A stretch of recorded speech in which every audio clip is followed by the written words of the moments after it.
already initiated, you should already know what this is. And for those of you that aren't, just chill. See, we're going to get down to the other stuff here in a second. But what I'm always trying to get everybody to understand is everything is vibration.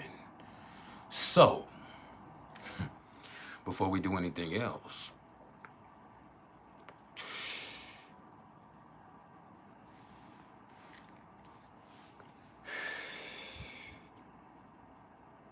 just vibe.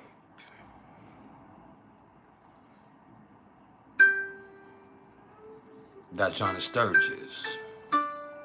Beats by Bless Zone Now Music. Aquarius Scorpio. Just vibe. See, we at that 29th degree of Scorpio. This is peak toxicity. This is as fed up as it gets. Matter of fact, with the sun in Capricorn, some people might be done. It's 5 o'clock in the morning, and I'm just getting in. I'm not. Just vibe. I'll be right back. I got a lot of incense. I'll be right back. My day is going beautiful.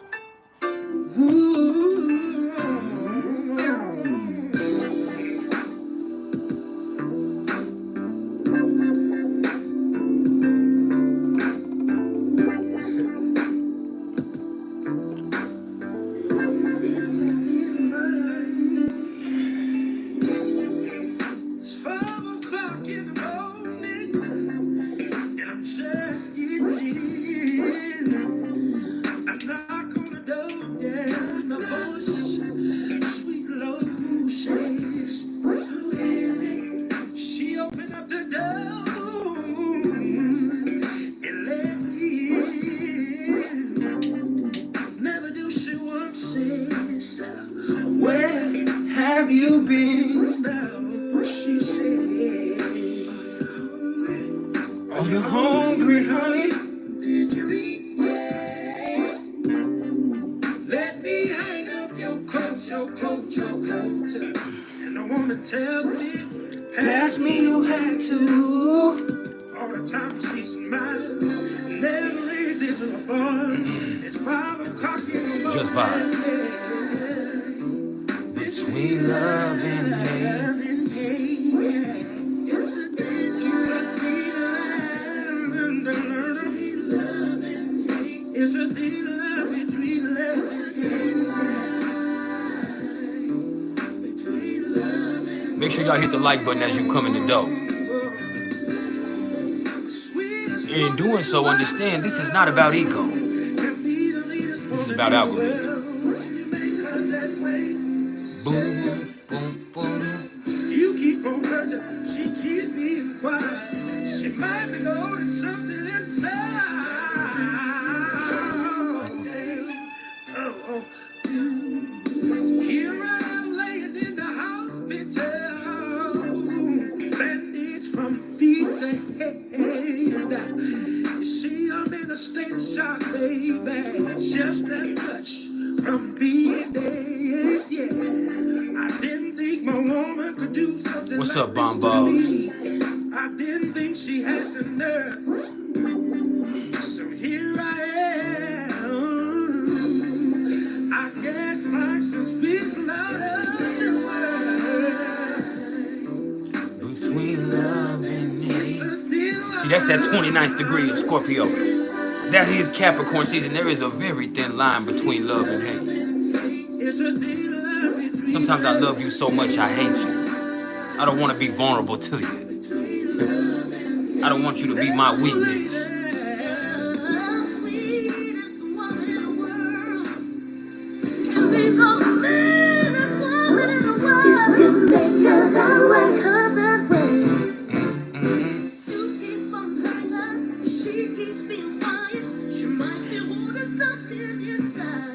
That could really hurt you one day.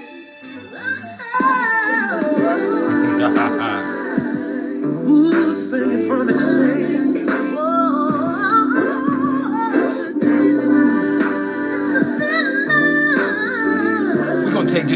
just to let a few more people trickle in, and then we're going to get down to the nitty-gritty. Now, today, we're going to touch on the transits and elaborate on the aspects that might be affecting you astrologically.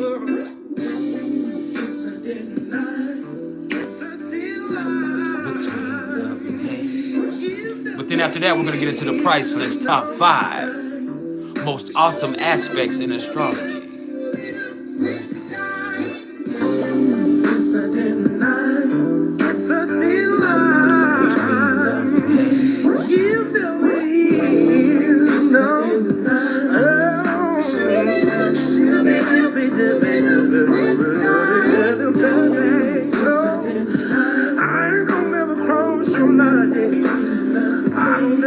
Do you no wrong, girl?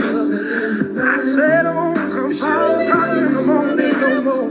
You never came in from me to ever step in the door, babe. I'm always coming in early. I'm never. Yeah. Look,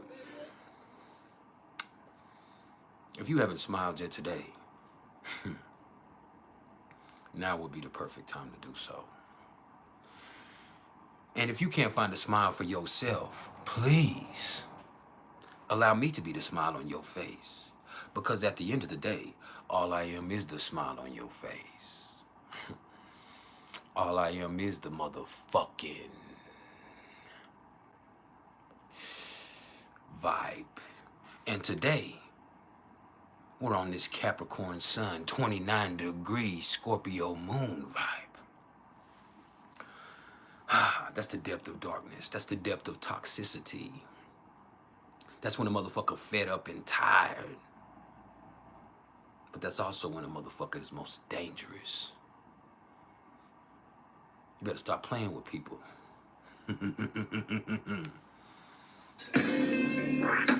Said I want my fingers down to the bone. Welcome to Capricorn season. I put it down from 9 to 5, so you should know. You know what else? And I bust my ass so you can live good. Yes, I do. Yeah. Now all I want you to do is what you should. There it is, baby. Fix your soul. There you go again, complaining. What your aim is? I don't know, but I'm doing this shit for nothing. No, I ain't no. House, no. What you think this shit's for nothing? What you think this is? So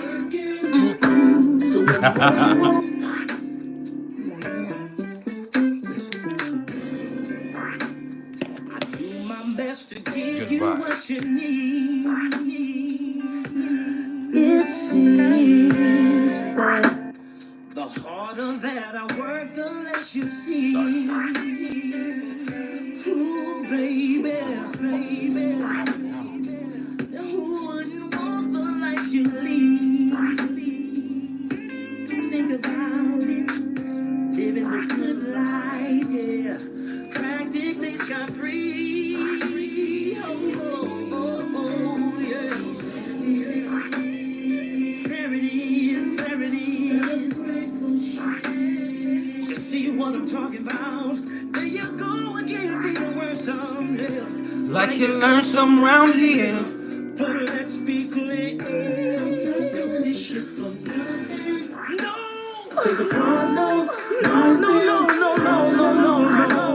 Do you hear what I'm saying? What you think? You're not working. So what more you want? Everything is vibration. You got your seconds, pack your shit and get on out of here. Gotta go, baby. You don't appreciate what a man like me's about. No, you don't. And you know I'm working 9 to 5, working hard every day, baby. Even put my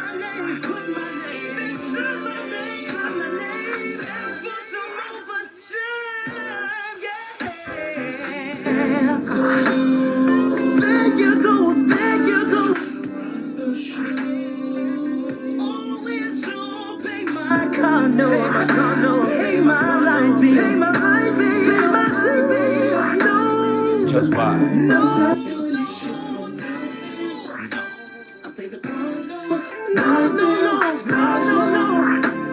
do you hear what I'm saying? Yeah, baby. Kimmy's World, I'm from your fantasies, baby. So what more do you want? What more do you want? How much you do you need?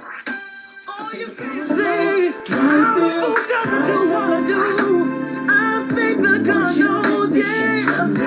But what do you think this is? You're not working, baby. Who wouldn't want the life you live, baby? If you don't like See, it, when you look at that 29th degree of Scorpio, which is where the moon is right now, let me tell you something. That shit can get so toxic. That shit can get so fucked up, so obsessive, so crazy that you have to want something better. There has to be something better. That's where that 0 degrees of Sagittarius comes in. And we will hit that 0 degrees of Sagittarius before this live session is over with. But right now, this is where we at.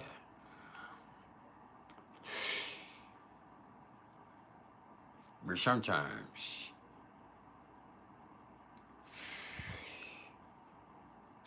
you do have to realize you can't help how you feel. So yeah, before we go any further, let me put y'all up on game, because some of y'all talking out the side of your neck. You don't know what this is. This right here is priceless knowledge of self. We're the Vibe Tribe. There are thousands of us all over the world, so we're not thirsty for subscribers. We're not hungry for attention. No. We're here to raise the vibration with knowledge and information. So we're going to talk about astrology and numerology and all types of stuff that help you understand yourself and energy better and thus raise that vibration. And it ain't going to be for everybody. So if it ain't for you, swipe up, bitch. Because as soon as you come in on some negative shit or some troll shit or some hating shit, you're going to separate yourself from this beautiful vibe that we have established. And before I even go any further on that, Mr. PrIcElEs says Rodrigo. Well, the thing is, we don't give a fuck about sexuality here. So that's not an insult to me. No matter what my preference is, calling me gay will never insult me.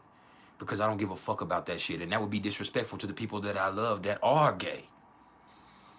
You hear that? Some of y'all so ignorant and stupid. I'm here to help you. I'm here to tell you what's going on energetically. I'm here to share this knowledge that I have obtained with you.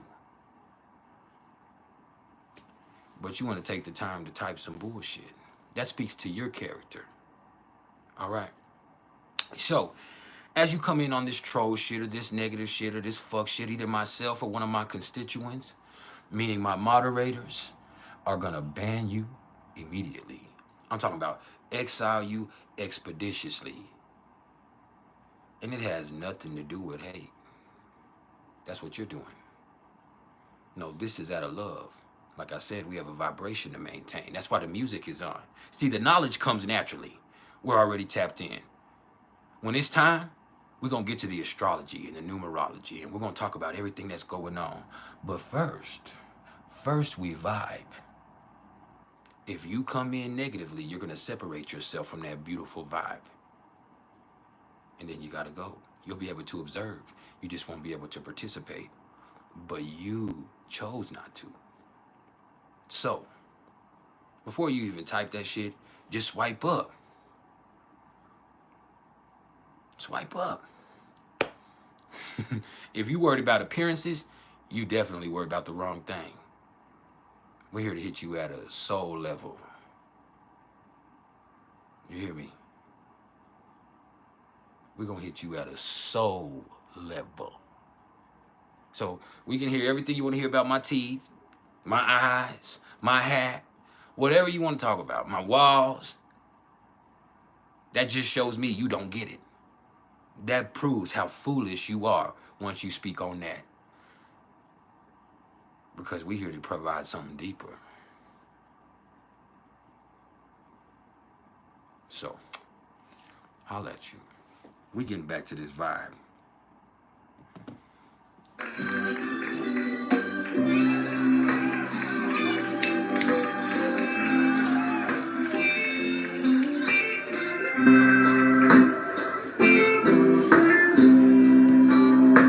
The shooting productions, astrology, baby.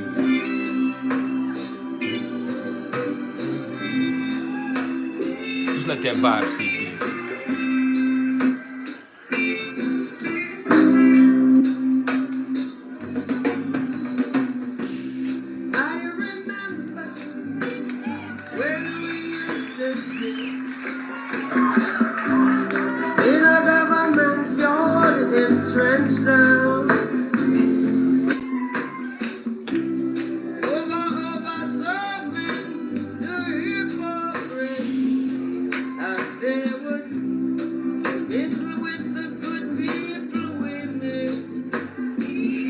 And I love you, Aquarius, Scorpio. Good friends we have, oh, good friends we've lost along the way. In this great future, you can't forget your past. So dry your tears, I say. Just vibe. No woman, no cry. No woman, no cry. No motherfucking woman, no cry. Woman in the sister, don't shed no tears. No woman, no cry. Yeah, this is the Capricorn vibe.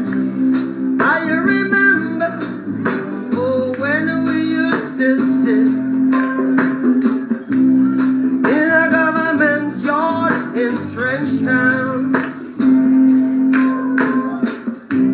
and then Georgie would make the firelight as it was logwood burning through the night. Then we would cook cornmeal porridge, of which I'll share with you. You see, my fear is my only carriage. This is not a request radio station, Gia Jolie. This is an astrology channel. We just vibe first. We got to put you in the right mindset, on the right vibe before we can get to the knowledge. Everything is gonna be alright. Everything is gonna be alright. Everything is gonna be alright. Everything is gonna be alright. Everything is gonna be alright. Everything is gonna be alright. Everything is gonna be alright. So woman, no cry. Oh no, no. Say it one more time. No woman, no cry. Woman is the sister. You can dry your weeping eyes. No woman, no cry. Hey. See, Bob telling me I'll put you on my back.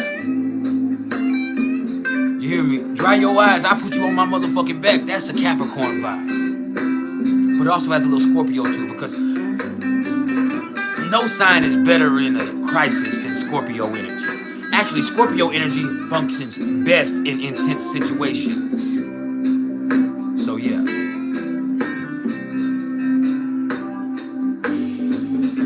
Just vibe.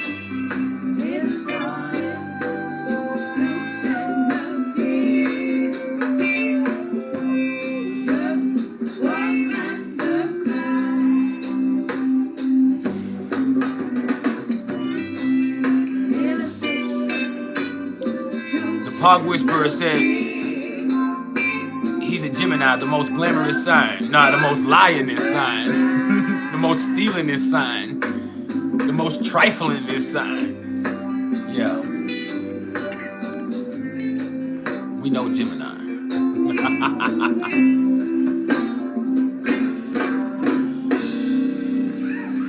Just fine. But yeah. Sorry, sons of bitches. Yeah, we all know a Gemini. We all got a Gemini that owes us money right fucking now. And we knew we shouldn't have gave them the money when they came and asked for the motherfucking money, but them sons of bitches is so motherfucking charming, and them motherfuckers come up and talking and telling you people business and playing, and y'all be thinking, damn, that's my best motherfucking friend in that moment. You forgot that this motherfucker owes you money from last time, and you done gave him the money again. And if not, the motherfucker just gonna talk to you and stick their hand in your motherfucking pocket, pull your wallet out, and dip off on you, and then help you look for your wallet. Damn, I don't know where it is. Yeah, we know Gemini. Wait for you to bring your best friend over. You hear me? They paying attention to the best friend. Next thing you know, Gemini done fucked your best friend. Yeah, we know Gemini. Yeah. Gemini that'll say anything to get out of a situation. Geminis that can say anything and will say anything. And when they say anything, it's like, man, these motherfuckers is everything. So yeah, we know Gemini. Paul Whisperer. Straight like that. Pac was a Gemini. Here we go. That's what they always say. Tupac was a Gemini. Marilyn Monroe was a Gemini. Kanye West is a Gemini. Kendrick Lamar is a Gemini. You think about, you listen to Kendrick Lamar? Yeah, they're not like us. Shut the fuck up. We don't give a fuck about that Gemini shit. No, I'm just fucking with you, but no, for real. Tupac was a Gemini, man. Tupac was a lying ass, motherfucking confused ass, wannabe gangbanger, wannabe activist, motherfucking bipolar, freak by nature, crazy motherfucker, man. He made great music, though. But if we're gonna keep it all the way trill, we gotta keep it all the way trill. Pac was a pariah. You hear me? You hear me?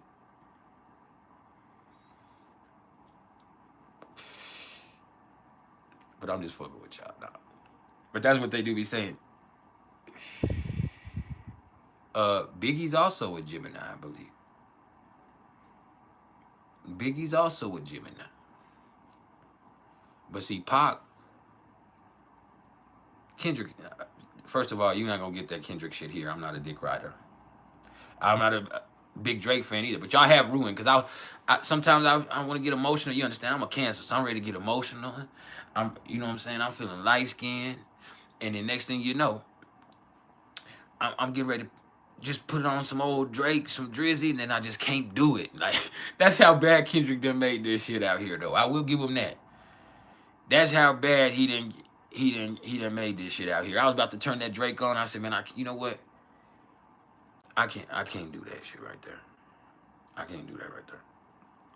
I can't. Not because it's emotional. I'm talking about because it's like R. Kelly, but in a different way. It's like you might have a favorite R. Kelly song that you, especially if you my age and you lived through that time, and so you want to put on some R. Kelly. You know what I'm saying? You had some R. Kelly shit that was jamming. The other day, I was looking at my playlist and I've had these playlists for 10 years on Spotify, and before Spotify on Napster and all that other shit. But anyway, not Napster, Rhapsody. I don't know if y'all remember Rhapsody, but I was scrolling and I saw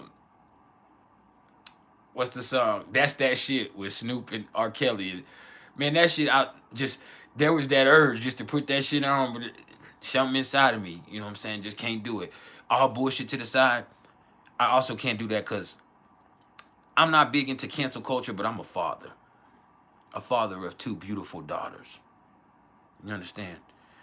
And so that's why I don't play about Diddy no more. We used to play about it at first, but then when everything came out, when the shit with Cassie came out, we stopped playing about that. That's why when motherfuckers come in and say, "Oh, Diddy," I don't even pay attention to that shit, because that shit is fucked up. You know what I'm saying? Seeing my mother be abused, knowing that I have daughters that I myself am trying to bring my own bad karma off of from me being trifling and being the cheatingest motherfucker alive when I was younger. And so I'm doing everything I can to try to keep away from that negative vibe on that shit spiritually. And then with R. Kelly, you know, we play about it a little bit, but in all honesty, like, I just can't put it on because morally that's something that doesn't jam to me anymore, because I don't, to me, I can't separate that from the things that I know that he was doing with little children or with teenage girls, prepubescent girls. So that's something that I could never respect, or something that I could never just vibe with. I'm on a different vibration. So putting that shit on right there is just not something that appeals to me at all. It'll make me feel some type of way, and it'll actually piss me off. And so when you don't vibe with those type of things, when they talk about the law of attraction, those type of things can also repulse you. And that's kind of how I feel about that. Is as much as I play, that repulses me. Now, Drake, it's just like, man, like, it's not because of the all of that other shit, because I don't know if I necessarily entertain all that bullshit that Kendrick says, because Kendrick just did what Geminis do. But it's just like that motherfucker's so watered down and weak. That's what it is now. It's like, man, he's so like, it's just something about it now. Like, man, nah, man, like, that shit right there is weak sauce. And so that goes to be with that right there. And so I just can't do with that. So yeah. Yeah, Prince definitely personifies Gemini in every which way that there is. Gia Jolie said, "You seem to be guilty of something." What? What? How? You seem to be stupider than you look. Let me go ahead and help you out. I'm sitting here talking about my children, and this motherfucker talking about you seem to be guilty of something. What? God, people in these chats be getting out of control. But anyway, yeah, I just can't. That shit's like weak sauce. I just can't jam that shit, man. And some of that shit does jam to me. It really does appeal to me. So we're about to get into what's going on astrologically. We're going to talk about the transits, and like I said, we'll elaborate on the aspects that might be affecting you astrologically. And then we'll do the PrIcElEs top 5 most awesome aspects. Now, for those of y'all that don't know what aspects are, this is the interaction between two astrological bodies. All right. So there can be tension created. There can be a smooth flowing of energy that go there. There can be something that is workable. There can be something that is what I would call synthesizing and dynamic. There can be something that's merging, and there can also be something that is activating. And so as far as aspects, you know, I just think that when we're talking about the most awesome, they're mostly good when I'm speaking on these right here, but they also can be bad. When I say awesome, that's why I didn't say the most auspicious, which we've talked about that before. I said the most awesome, because these right here are going to have an effect either way, form, or fashion on a person. And sometimes it's just so dynamic that it can be too much and it can end up being a bad thing. Or in other ways, this is something that is life transforming when it comes through in transit, but also when you see it natally, it's something that is profound in the way that you speak of. So that's why I said the most awesome. So it's not the best or the most auspicious, but it is the most awesome, because these right here hit on a different level. These are some of those aspects that just really affect a person, both natally and in transit. This is not something that happens subtly. All right. It's something that actually proves to have an energetic significance on that point in time. So just so we know that. But like I said, the knowledge comes naturally. We'll get to that in a minute. We're going to vibe just a little bit more. All right, so we're on that Capricorn Sun, 29 degrees Scorpio moon vibe. It's not just the Scorpio moon vibe. It's that AnOrEtIc Scorpio moon vibe. This is as deep and dark and toxic and fucked up and obsessive and sexy and crazy as it gets right here. Do you hear me? And then sometimes it's just like, man, with this Capricorn and this Scorpio, I'm fed up. I fucking hate you. I'm done with this shit. I need to get that stain up off my brain. You heard me? So just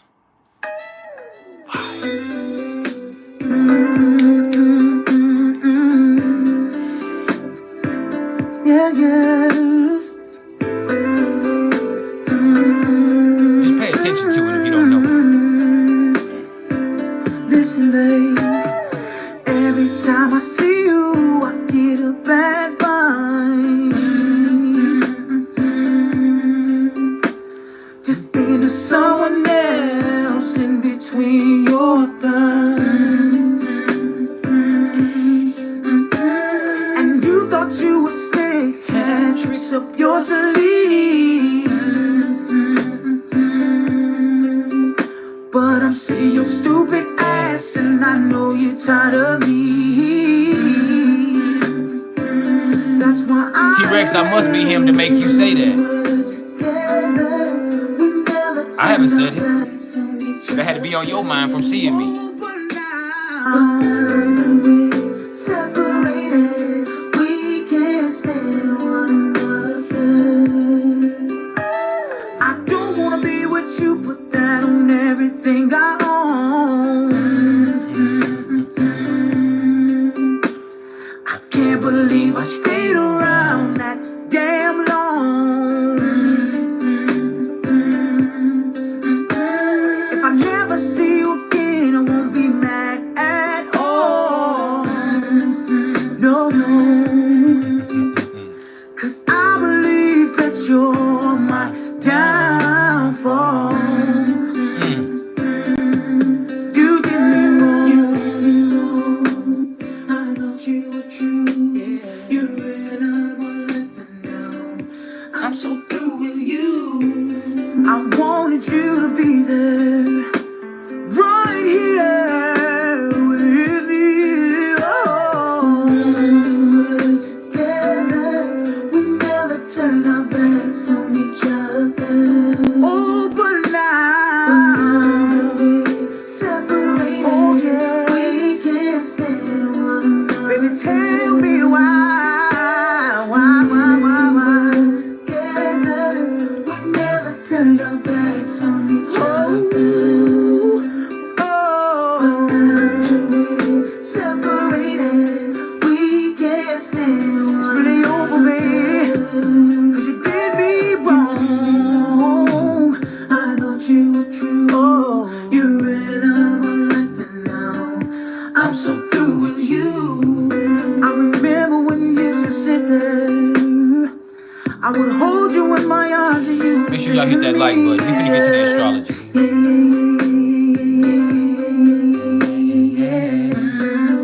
I used to rub your body, you would say to me,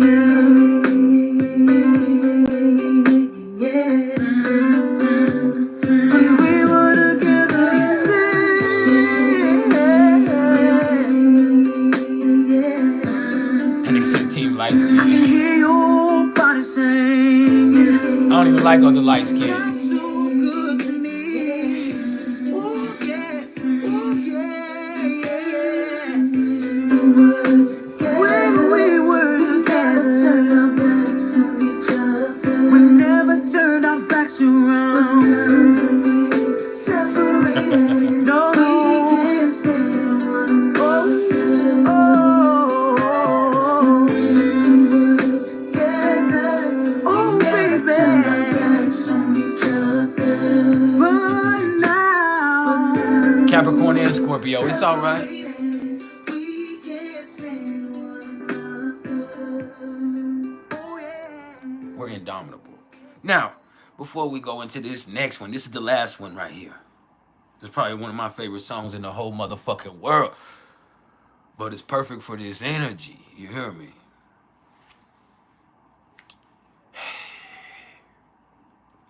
Look, man. Y'all gotta get that hate out your heart.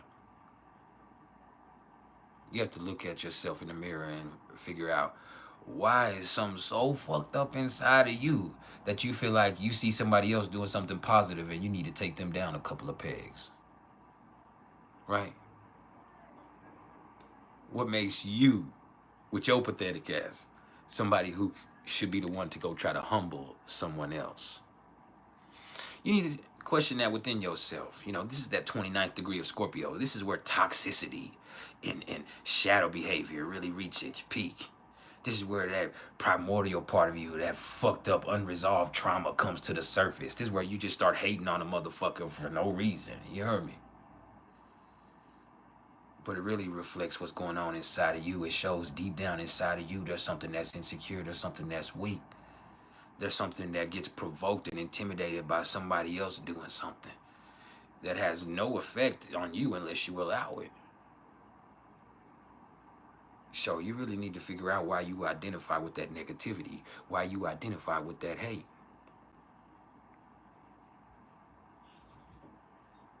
You hear me? Like, we can say whatever. When you talk about my teeth, right? I'm still killing you in every category, right? Right? Still walk up, take your lady anytime I want to. We need to know that. Still got the sauce so much that you yourself are provoked. You yourself feel some type of way in my presence. You see how that goes? You bothered by me. So you just have to ask yourself why that bothers you. This is for real. But back to this other vibe. Let's stay on this vibe right here.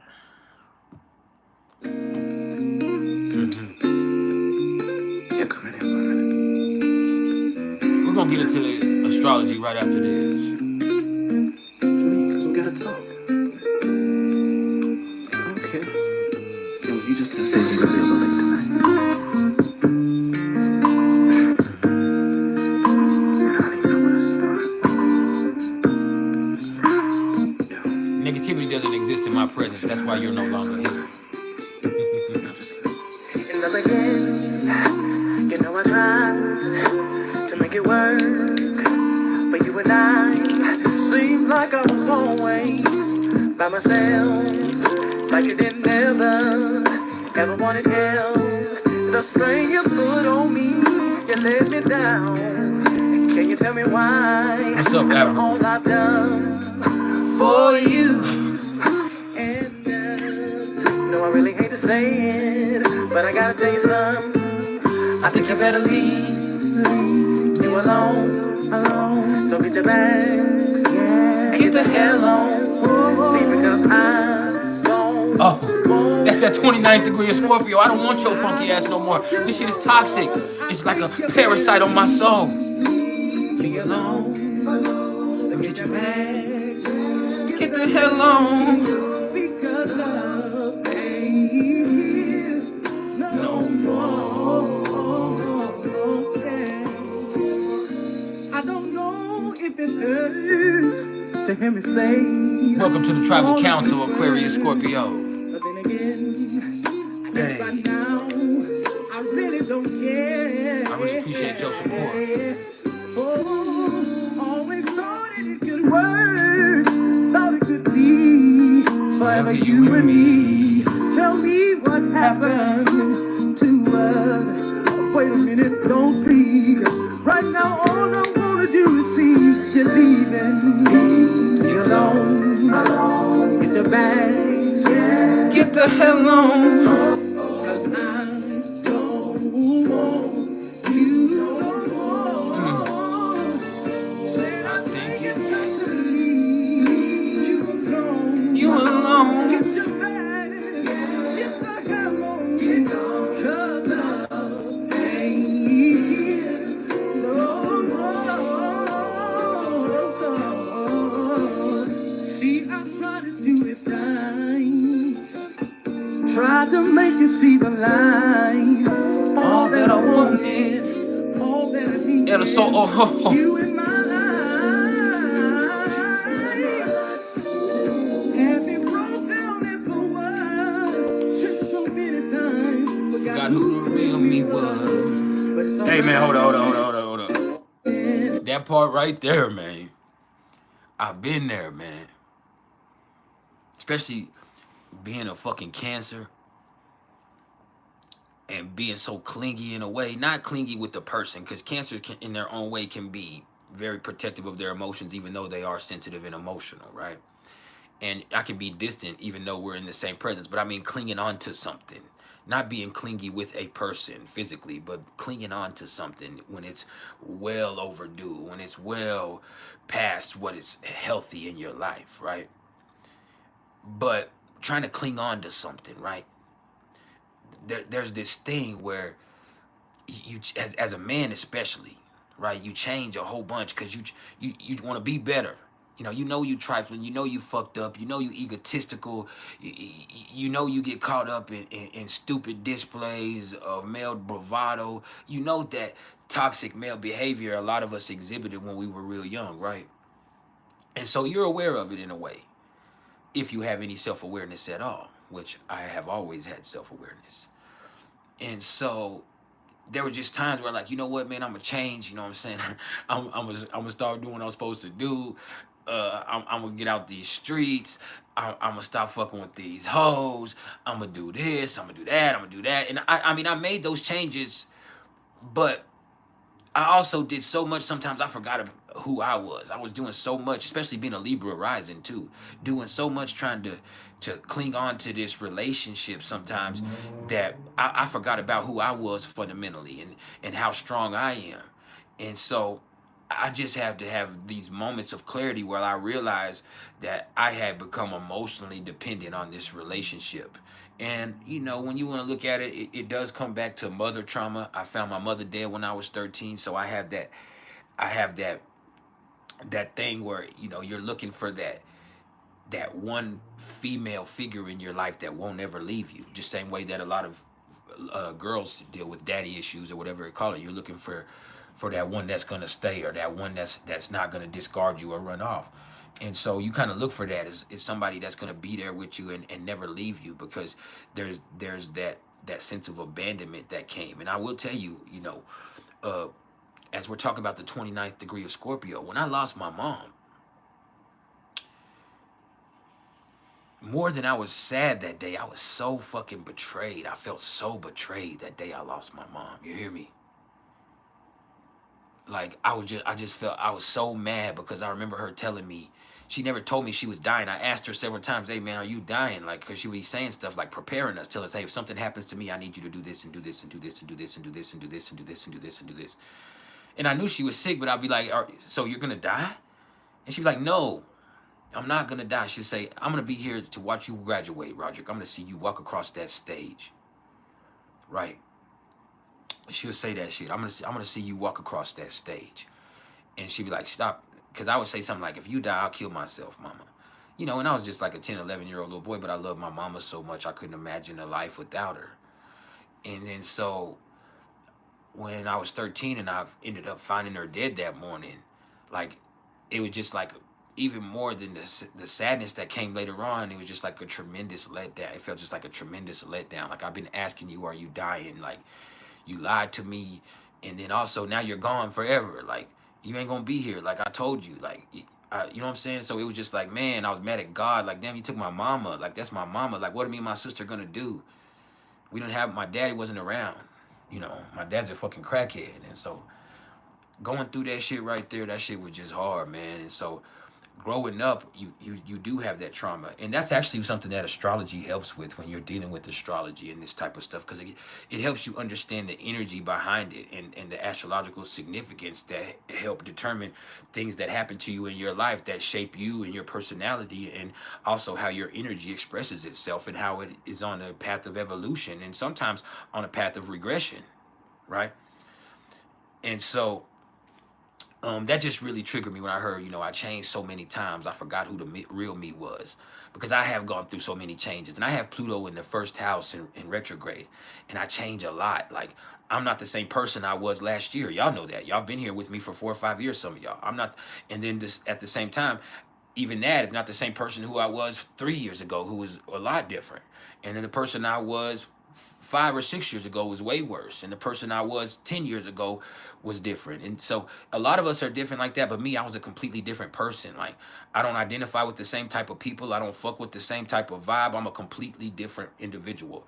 And so sometimes I forgot all of that shit. I forget all of that shit is a part of who I am. Sometimes you'll change so much that you'll forget what the fuck is fundamental to it all, because you're always so focused on change. And I am a person that's always constantly focused on changing and evolving. But sometimes I need to remember the things that are fundamental at a soul level. And that's why even in astrology, it's always important to learn your draconic chart, because your draconic chart, which we'll talk about, you know, over time, your draconic chart explains what your energy is fundamentally. It puts the it starts with the north node at 0 degrees of Aries, so it takes everything back to source, how it starts with it all, and then and what it does is it puts where your energy is at that point. Now, for me, it happens to be that mine is kind of fundamental to that, which is very interesting from a karmic standpoint.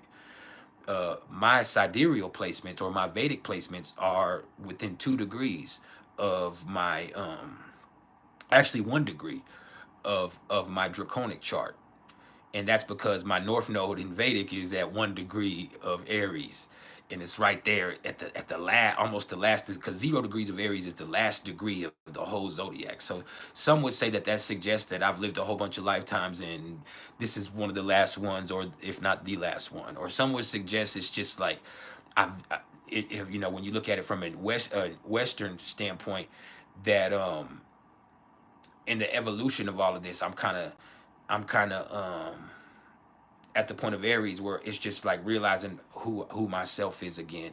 I've been through all of this spectrum. You know, my north node is in Aries. I need to realize who I am again. You know, become aware of who I am and fight with that. You know, there's so much of me that got caught up in the game fundamentally, and got caught up in other people, and got caught up in objectivity, that I need to come back to me. I need to realize that I'm first. I experience the world through my own eyes. And as we come out of this North Node transit right here, that's something that's very, very prominent right here.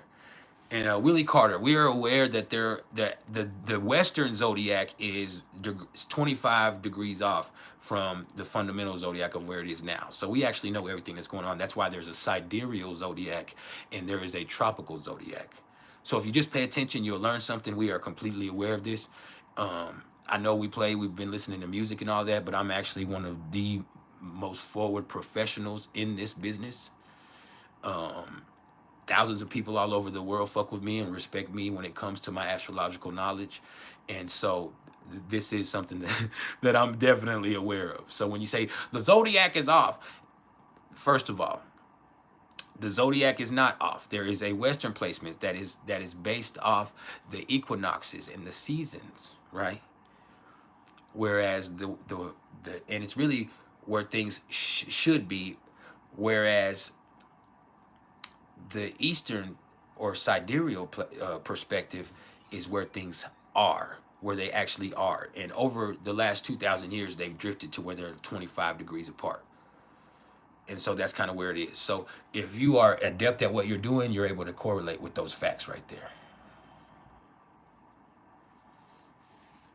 And so, yeah, that's where we are with that. So I want you to understand, we're good with this. We good with this.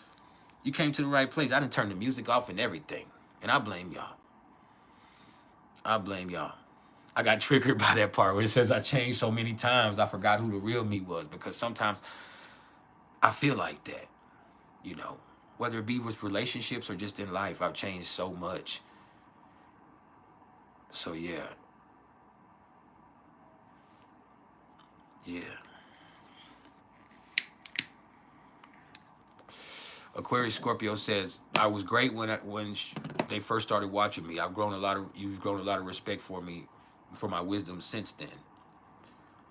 So you saying I'm not great now? let me take it as a case. You saying I'm not great now? You saying I was better back then? Is that what you saying? I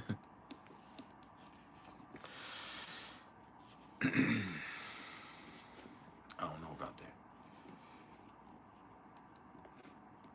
Different. But I don't know about. Older be better. I'm fucking with my mic. Hold on. There we go. You know, she's saying I'm more great now, or he's saying, I don't know. But y'all are saying you don't know how to address people these days. And it's Aquarius Scorpio, so there's no fucking telling. So I should just address you like the Undertaker addresses his people. Creatures of the night. Hey, I was watching one of my old videos yesterday, and I said that out of the blue in the introduction of the video. The shit was they were talking about something, and all of a sudden, I just went out of the blue. I just leaned forward and said, "Creatures of the night." I said, "What the fuck do I be doing?" And it's entertaining. I was watching. I was like, "Damn, that shit was live," because I never watch my videos. Like I've never watched all. I haven't watched all of my videos. Of all of those 500 videos I have here on my channel, I've never watched any of them. Any of them. Not one. Well, maybe three of them now because I watched two of them yesterday. But I never watch them. I just put them out. I review them and kind of just briefly skim through to make sure that everything's not crazy and the words aren't off. But other than that, I just put them out, right? And so I was watching it yesterday, and you know what I'm saying? I just started feeling myself. I was like, man, look at him. He swagged up. I think it was his Black Moon Lilith in the eighth house video, which happens to be my own personal placement too. So I was, I was feeling myself in that introduction with the darkness playing and shit. I had that gray cardigan on and a motherfucking hat and shit, and I was just like, what? And yeah, I just all of a sudden leaned forward and said, "Creatures of the night," and I'd be like, what I be doing? But yeah, I just be like tripping, man. Smith said, any upscale breakthroughs for the Virgos in the house? Uh, I mean, Capricorn season is usually good for Virgo placements because of the trine. So, you know, it's where you see your work pay off. It's where you know you're grinding, and this is where you really start to see results come from that, whether it be recognition or money. And so that really helps. Scorpio is good for Virgo, but we're done with that. We're about to transition into Sagittarius moon, and that's kind of means over the next day or so, that's going to eventually square your sun for those of y'all that are Virgos. So that could be something that could be some issues to where the little stuff just might be hard to focus because everything is kind of out of tune with the details, and things are more focused on the big picture. And so that can be frustrating for a person that has Virgo placements. Mercury is in Sagittarius. It depends on where your Virgo placements are. That could be a problem. Aquarius and Virgo are quincunx or in conjunct to each other. So um, even though they have certain similarities, and when you really look at them and analyze them, um, at the end of the day, they don't have that much in common. And then you said medically wise. Um, No, I wouldn't. I would have to look at your individual. To be honest with you, I can't answer that without knowing your individual placements and knowing what your sixth house is, and seeing what's there and what's influenced by what's in your sixth house of your astrological chart. So yeah. And hey, y'all, I turned the goddamn music off in the middle of the song, but we got to get to it now. We've been here too long.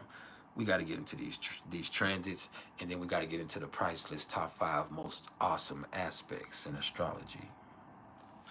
And so hold on. Just chill, just chill. I gotta change the music vibe real quick. So bear with me. Please.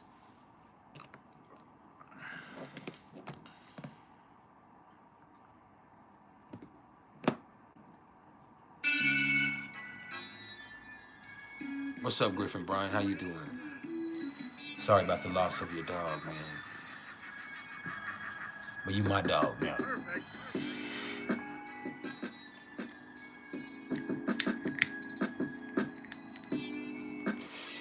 Now, somebody needs to smile right now. Because I'm gonna be honest with you. It's Capricorn season. Christmas is over. This is where shit gets real. You know, life is hard. This is where you start to realize, damn, 2025 is 5 days away. What? Like next year is right up on you. You hear me?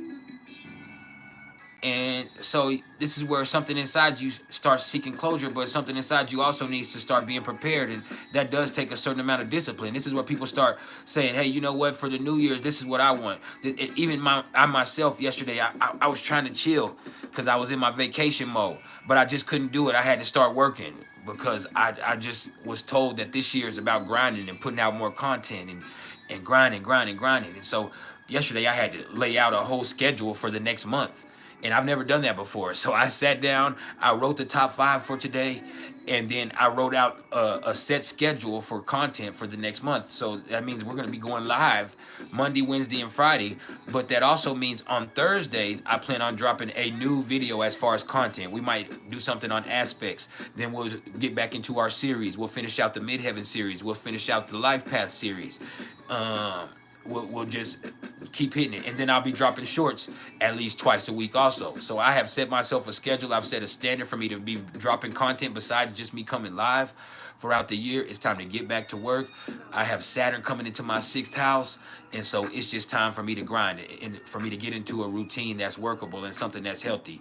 I have to get into a healthier mindset. You know what I'm saying? You have to really just put the work in. I've spent the last few years way too much worried about the financial aspect when I just need to be worried about the impact. I need to be just loving people and sharing my knowledge, and I will be taken care of because I have it like that. And so I just need to get back on dropping my content. I need to be the motherfucking workaholic that I was in the beginning when I dropped 400 videos in 1 year. And so I'm trying to drop at least 300 videos this year, and I plan on doing that. And so we're going to hit that like that, whether it's shorts and regular videos, but I'm dropping 300 videos of some way, form, or fashion besides our 3 times a week live session and the readings I'm doing. And so I'm finna get into a motherfucking manic mode right here. And so, damn. Shout out to the water bearer, man. I love you, bro. I'm sorry for that shit. I'm sorry, fam. You can always get at me and talk to me though, family. You hear me?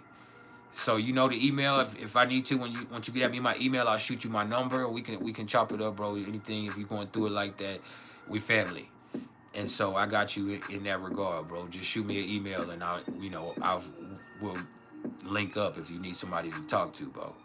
And you would do, I know we dudes and that shit, but sometimes that's what you need, is just somebody to chop it up with, and somebody who has an objective perspective and has no personal interest in the situation. You hear me? And so, from my heart to yours, I understand it, because somebody tried to save me and I went back to the streets. I wasn't in your shoes, I ain't gonna lie. But somebody did try to save me and I went back to the streets. You hear me? So I can tell you from the other side of the fence what it's like. You understand? Because the streets just keep calling me. But nah, fam, I'm just playing with you. But yeah, you can definitely get at me, bro. We locked in like that. Hey, I need some of y'all to join that tribal council though. We need 80 tribal council members by March. Shit, we should have 800. If it's 8,500 subscribers, right? We should have at least 850 people in the motherfucking tribal council. Do you know how much that would be helpful to this movement and my family? So yeah. Henny Low. I'm on that good, cuz my eyes are like that naturally, but I'm on that good. Like but I'm also, I'm blow. I ain't gonna lie to you.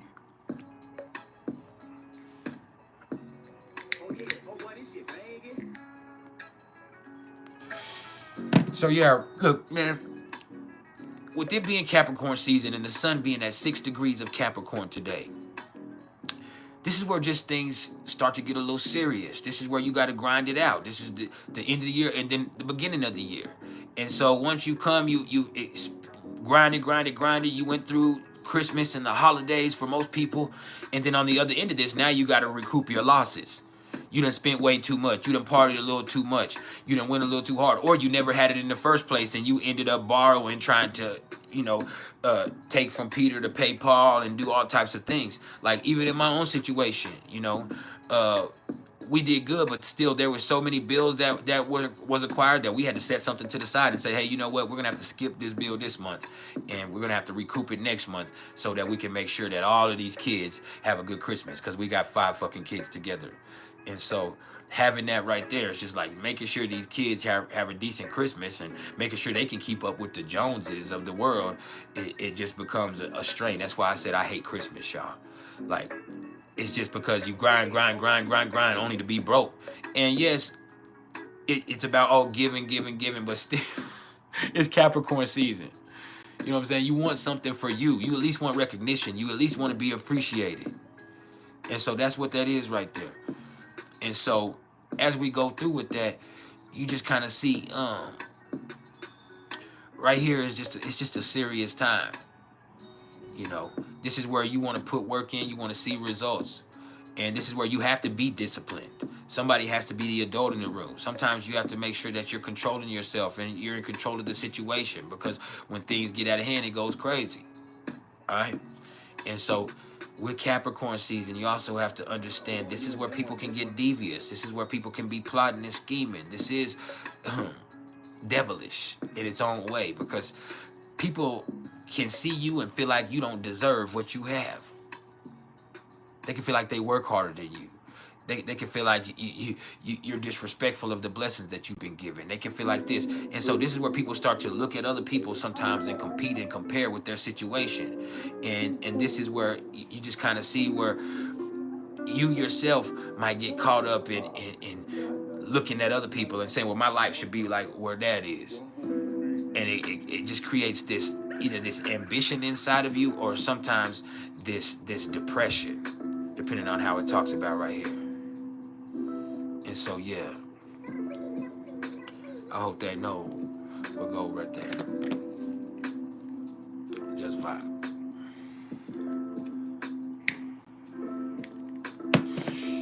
Just let it seep in.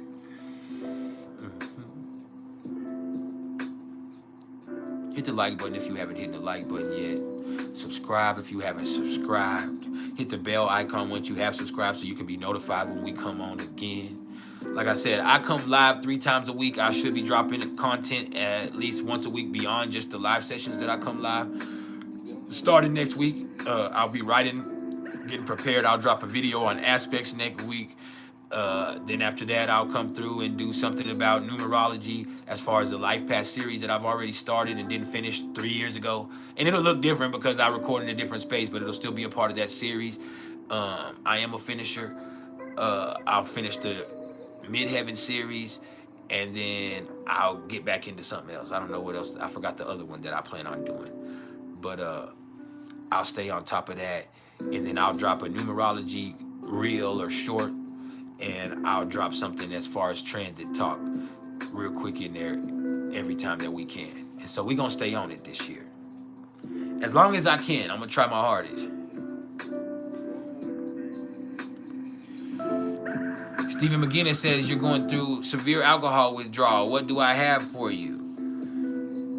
Share love and knowledge, like what I have for everybody else, fam. I know that's hard because that takes a toll on you physically. It can be dangerous.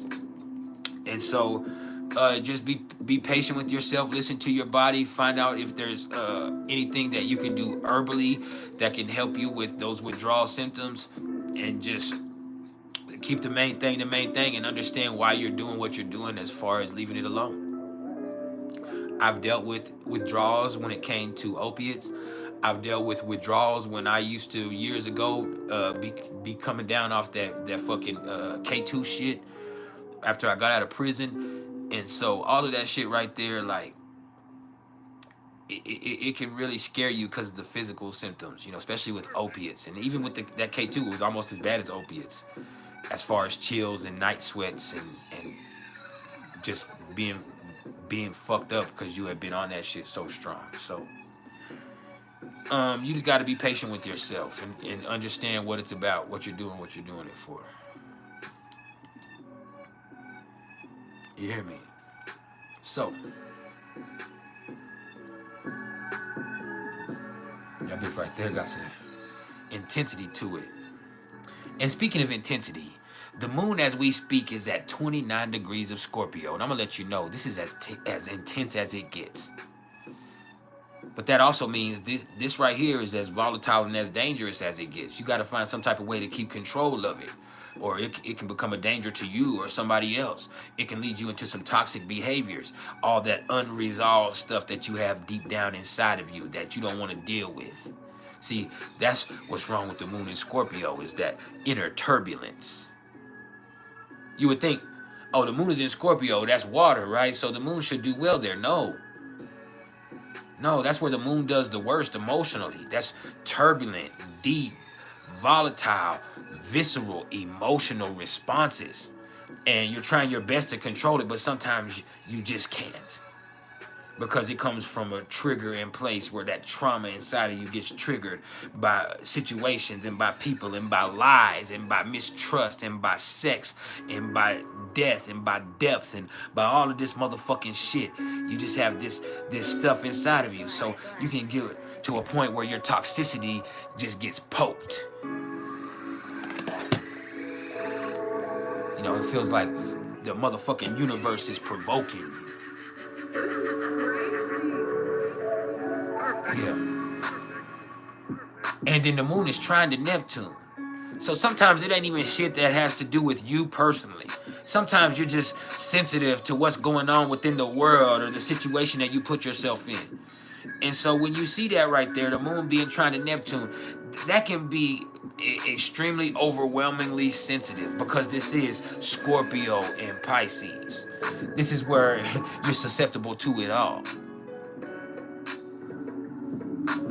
But this is also where something deep inside of you can be triggered. And if you can just channel that, creatively, you can tap into something profound. And then also intuitively, this is where it's all right there for you. You understand it. You just don't see it. You feel it. And in feeling it, you understand it because there's a depth to it that resonates. You hear me? Just vibe.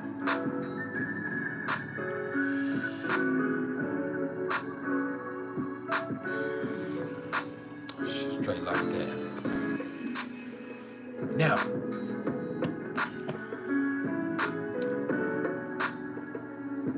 let's talk about Mercury. Mercury is now sitting at 14 degrees of Sagittarius. And Mercury is finally moving. And it's only going to keep picking up speed to a point to where it's going to get to where it moves like 1.5 degrees, almost 2 degrees every single day. We haven't quite gotten there yet, but we are approaching that to where Mercury is going to be functioning in the way that it usually does. And with Mercury in Sagittarius, this right here is very blunt energy. But when something is blunt, a lot of people, because of the culture we live in, they think that's a good thing. They say, oh, that's blunt, that's real. That, you know what I'm saying? But you also have to understand there is a certain level of tact that could be at play in certain situations that could be a lot more helpful than just blurting some shit out. And there is this sense where it's just like people are saying exactly what the fuck they see. But that doesn't mean what you see is what it really is. Your perception is not always a reality that is universal. You dig? Sometimes you see what you want to see, and you call it like you see it, or you're calling it like you think it ought to be, but you think you're just telling it like it is. And that's not what it is. That's how you see it. And how you see it does not mean that's appropriate for how I see it. And sometimes you can't always just say it like you see it, because that just makes things more complicated and complex. And so if you hear me, dig with that. Just vibe.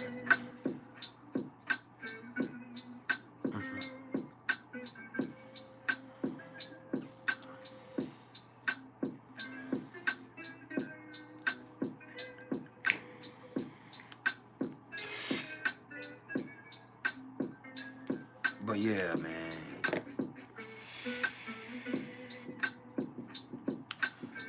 And then Mercury is opposite to Jupiter, square to Saturn, and trine to Chiron. So there's a lot going on. Mercury is triggering a lot right now. And so when you see Mercury opposite to Jupiter, and you also have to understand that we've talked about before, because this is something that's profound that's happening between these two. They also have a mutual reception going on. So not only are they opposite to each other, but they're also having a beautiful mutual reception. And then they're also in detriment in their own effect. And so what that means, I've explained this before, but what that means is Mercury is in Sagittarius. Jupiter is in Gemini. Mercury rules Gemini. Sagittarius is ruled by Jupiter. You understand?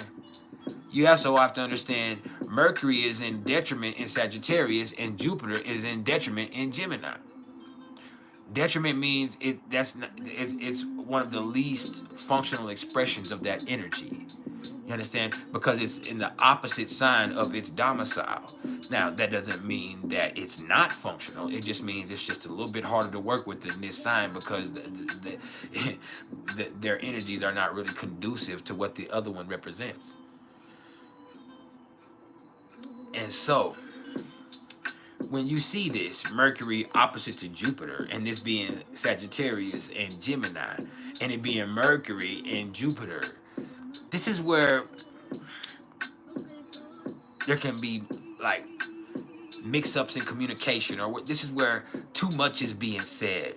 And see, there can be so much information put out there that it can be hard to retain any of it for it to be applicable or employable. So there's a lot going on. There's a lot being said. There's a very stimulating energy out here. But that doesn't mean it's very helpful or that it's anything that's going to be applicable or employable in any way, form, or fashion. There's just a lot going on. And it's almost craziness. You know, a lot of us astrologers, as we play, we call that Gemini Sagittarius axis the clown axis. Because there is a lot of bullshit that goes on that axis. It's Gemini and Sagittarius. It's two of the least serious placements that there are.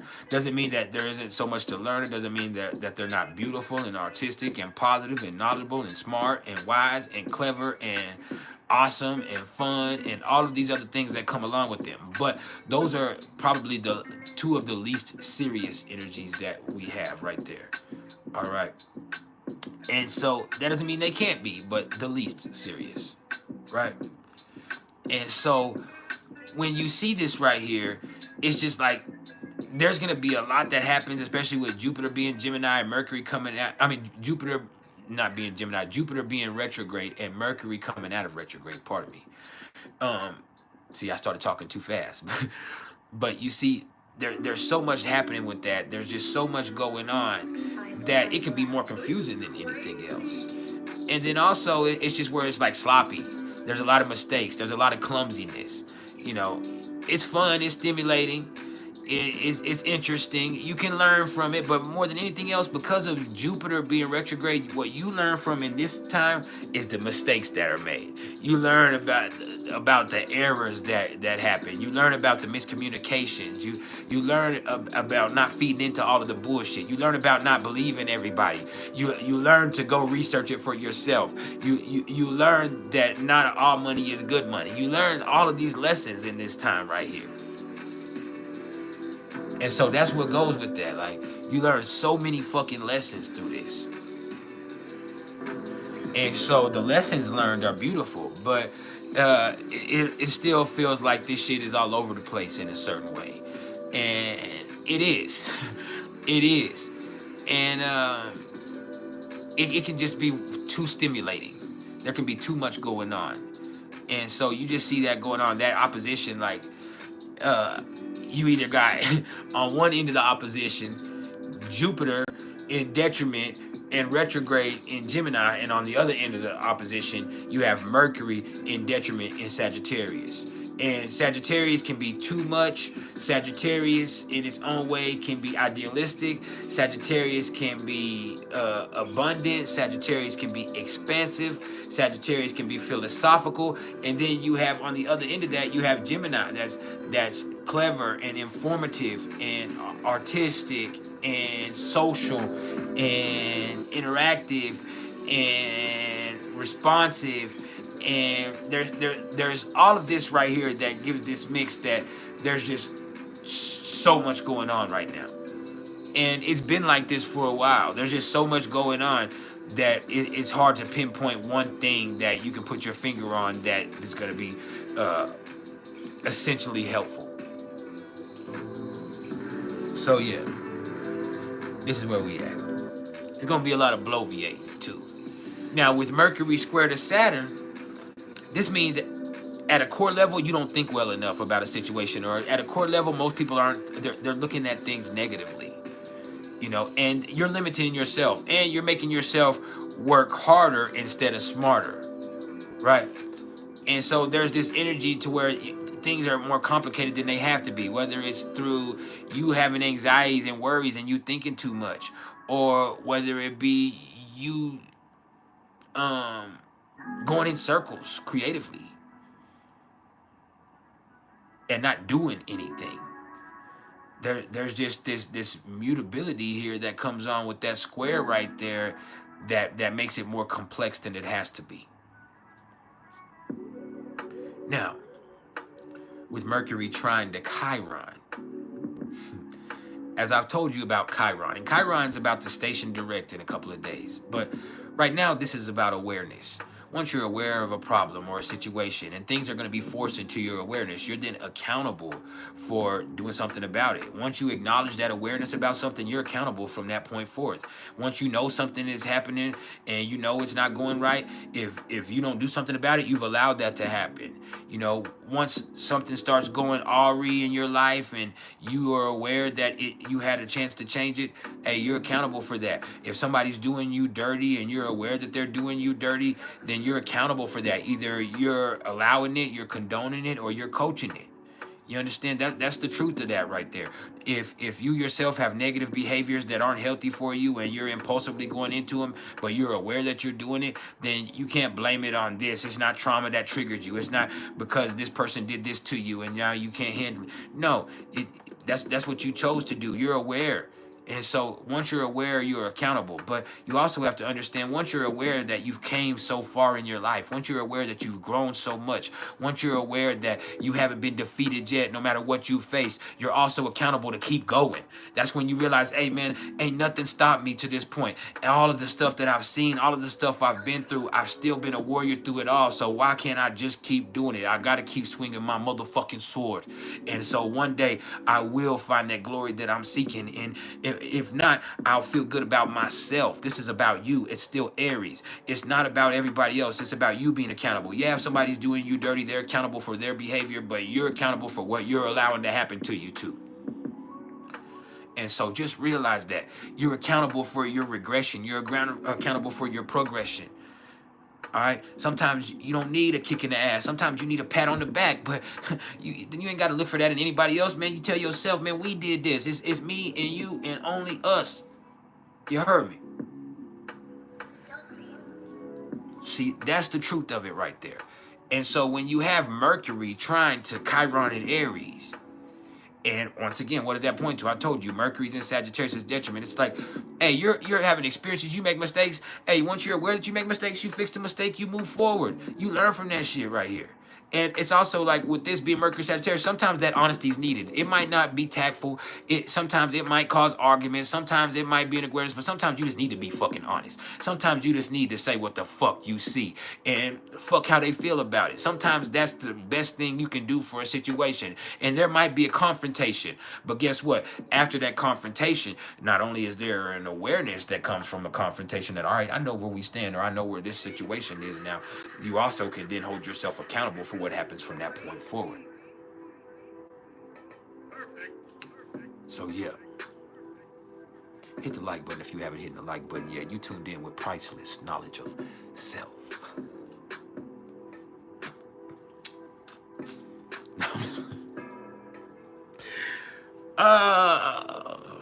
Let me take that ego, put it in my pocket, get back to the knowledge.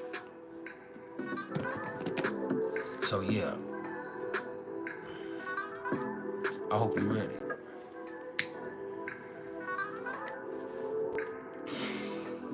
Just vibe. Now, Millie the Cat KT said, "Yo, sir, you're a Capricorn with Jupiter and Neptune. Can I tell you something?" I mean, I can tell you a lot about Capricorn placements. I mean, you yourself are a very, I don't want to say serious, which you kind of can be serious, but you yourself are a person who's about something. With Jupiter in Capricorn and even with Neptune in Capricorn, you're about something. You know, you're somebody who feels like you have purpose, you have something that drives you, and so you just feel like a lot of the times things mean more for you than other people. They haven't been through what you've been through. You're very tough, but you're just somebody who, you know, you have discipline, and you have will, and you have purpose, and you have respect for yourself. And so there's not anything that can stop you from doing anything that you want to do. You're incredibly ambitious in life, and you're somebody who gets what you want, and you're somebody who plans to succeed in anything that you do anything on. And so yeah, that's kind of how that goes. But you also sometimes get too caught up in what you're gonna get from a situation or what they're gonna recognize from it. With Neptune, it's like you get too caught up in what you're gonna get for you. Like you could do so much more, and you could help so much more if you weren't so worried about what you're gonna get in return for it. Like what am I gonna get for this? And so if you just got away from that, man, I don't think you understand how impactful you could actually be. But you are a person that's about business, and you're not gonna do anything that doesn't make sense, and anything that's not gonna make sure that it's productive for you.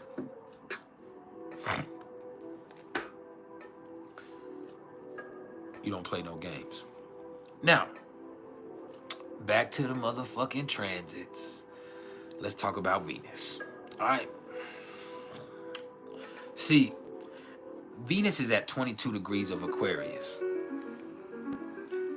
And so this is where things kind of get weird when you're dealing with other people, especially if you're involved with other people and you're not in a serious, committed, long-standing relationship already. With that 22nd degree and it being 22 degrees of Aquarius, it's just like there's where y'all have reached this point to where you might be at this impasse within your relationship where you want this person, but you also want to be free in a way. And then in another way, it's not that you want to be free of that relationship. You want to be free of the obligation that comes within those relationship things. So what it is you just want to be able to choose to be with whoever you want to be with in that time, and you want whoever you're involved with to want to choose to be with you. Now, for the people that are in long-standing relationships already, when you see 22 degrees of Aquarius, this is where you just have this urge to do something new and different with the same person, but it's just like you might be tired of the same old shit.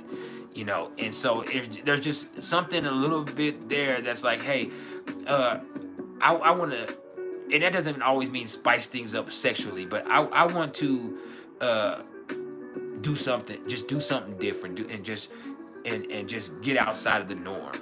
I don't want to be caught up in something that's too fucking routine and something that's too motherfucking constricting. And with Venus in Aquarius, there's a love of freedom that kicks in. And there's a love of brotherhood and friendship. And so what's also important is being friends with the people you're involved with. And this is also where it's like, hey, you care about the collective and you care about your relationship as a whole more than you just care about your immediately ego satisfaction that's going on that's in those interactions with other people. And so there's a lot that comes on with it. But ultimately, it's a very cool energy. It's not the most intimate, it's not the most passionate, but it's very cool, it's very friendly, it can be very awesome, it can be fun, it can be exhilarating, it can be so awesome. But you just got to get outside of the box. And if you want to talk about the financial aspect of Venus being in Aquarius, and understand Venus is always going to speak to finances. When it comes to finances and business, with Venus being in Aquarius, this is the perfect time for you to, if you haven't already, monetize. I'm doing a monologue. Monetize your online presence. You know, also get involved with people who are trying to help you do the same thing that they're doing. You know, or just figure out what your niche is right here and do something completely unique for you. Build your own lane. Because when you do something and you take your authentic gifts and you do that, you actually can establish your own community of people who can really help you get involved the way that I have. And so just take this right here. The age of Aquarius is upon us. And so you have to utilize technology to your benefit, but not just for your own personal gain, but for something that helps us all collectively. You hear me? And so when we see Venus in Aquarius, the things that are going to be the most lucrative right now are going to involve technology. They're going to involve networking. They're going to involve working on something maybe collectively, or a group effort or collaborative effort. This is also where inventing something could end up really paying off for you. So when you look at that and take all of that, also try to translate that into your personal interactions with people. Get inventive in your relationships. Just just the small things that count, especially for us that are men. Like, understand, a lot of the time it is the small thing that count. And so just all of a sudden show your lady something different, man. Show her something different. And get inventive. And it don't have to be super passionate and super romantic. This is Aquarius. Just make sure it's fun and it's enjoyable and it's refreshing. And try to take a more open-minded approach to your love. All right? Stop trying to look at love as being something that's defined as back in the day. I see people talk nowadays, and they're so caught up in these cliches. I'll see somebody say, I'm just looking for the right man and I'll submit. And for me, I feel like that's pathetic. Now, for them, they feel like that's something that's beautiful because they feel like that's sinking into their femininity. I want to get back into my femininity. But in my opinion, that's not what I'm attracted to. See, so it's different. And a lot of people don't understand that. It's like, oh, what you can do to make your woman submit. To me, that sounds predatory. I don't want to make my woman do anything. I don't want to make my woman submit to me. I don't rule over my woman. And then I was watching when the people were talking all this shit about Travis Hunter and his girl, and they'll say she thinks she's equal to him. Well, she is. They're both human beings. Yes, he's a football player, but they are equal. She should think she's equal to him. What do you mean? Like, people's mentality get messed up. Like, she think, we got to get more progressive. You got to get out of that old outdated way of viewing things. And everybody's not like that. Like, for me, I love my woman, and I'm not submissive, but I'm not attracted to submissive women. I don't want a woman that's submitting to me. That's not attractive. I don't want a weak woman either. And some of them say, well, that's not weak, that's strong, that's strength. I want a man to take the lead. Yeah, I take the lead in my household. I'm a man. But I also want somebody who can also do it on their own, in their own way. I'm attracted to strong women. And so I like people who have dynamic expressions of their energy, and maybe even assertive or aggressive in certain ways. And so even though I myself am not passive or submissive in any way, it's just that's what I like. And so you see this, and so just understand it might be time to update what you feel is appropriate within your relationship. Now, that doesn't mean you have to start living alternative lifestyles. That doesn't mean that you have to get involved in what everybody else does. Not everybody's going to be polyamorous. You understand? Not everybody's going to be into all those alternative lifestyles. You can be loving and respectful of other people's lifestyles and their preferences without you being involved in it. And a lot of times we've gotten away from that. At the end of the day, if you're respectful of anybody in the LGBTQ community, then that I will always have respect for you. If anybody is in that community, they should be respectful of you, because not everyone is gay. And so that's not something that goes, but it's just understanding that us as a people are allowed to be different, and us understanding those differences is what makes us stronger. We have so many things that we can use together collectively to make the world a better place, instead of using these things as labels to define us and to divide us. And so Aquarius is definitely like that. And when we talk about the age of Aquarius and Pluto being into Aquarius, these are themes that commonly are going to play out. You have to look, you got Venus at 22 degrees of Aquarius. You have Pluto at 0 degrees of Aquarius. And both of these right here are the two most critical degrees, in my opinion, when you're dealing with astrology. From my dealing with, like, there's other degrees that have powerful effect, but in the thousands of charts that I've done, I have never seen the 29th or the 22nd or the 0 degrees ever be weak. That is a dynamic expression of that energy in every chart that I do, right? And so when you have that right there, you have Venus at 22 degrees, you have Pluto at 0 degrees. You know, these two are triggering each other right here. You know, even though they're not in direct aspect to each other, those are two triggering points within that Aquarius energy. And so that 22 degrees is always a triggering point. That's like an extreme expression of that energy. It's like shit or get off the pot. Some say the 22nd degree is kill or be killed, but that's more like the 22nd degree of Capricorn is kill or be killed. That's something that's said with Sabian symbols when you're talking about 22 degrees of Capricorn is kill or be killed. But people take things and they hear things and they imply it and they say, well, all 22 degrees is kill or be killed. No, 22 degrees is just like a critical turning point in that energy. It's going to go one way or the other. It's going to go good, it's going to be helpful, or it's going to be bad. It's going to be too much. And sometimes you have to deal with one in order to get the good out of it. Sometimes you have to deal with it being too much for you to be able to control it and to use it. And so all of that shit right there is awesome. And so when you're dealing with Venus in Aquarius, it's just like being respectful. And just because I say do something different within your relationship, that doesn't mean start swinging. That doesn't mean all of a sudden start doing things that might not be comfortable with your partner because you're trying to find something to keep up with the changes in the times. No, you do what's comfortable with yours. Doing something different could mean a multitude of things. You understand? Sometimes it just means listening to what your partner wants. Stop being so motherfucking selfish.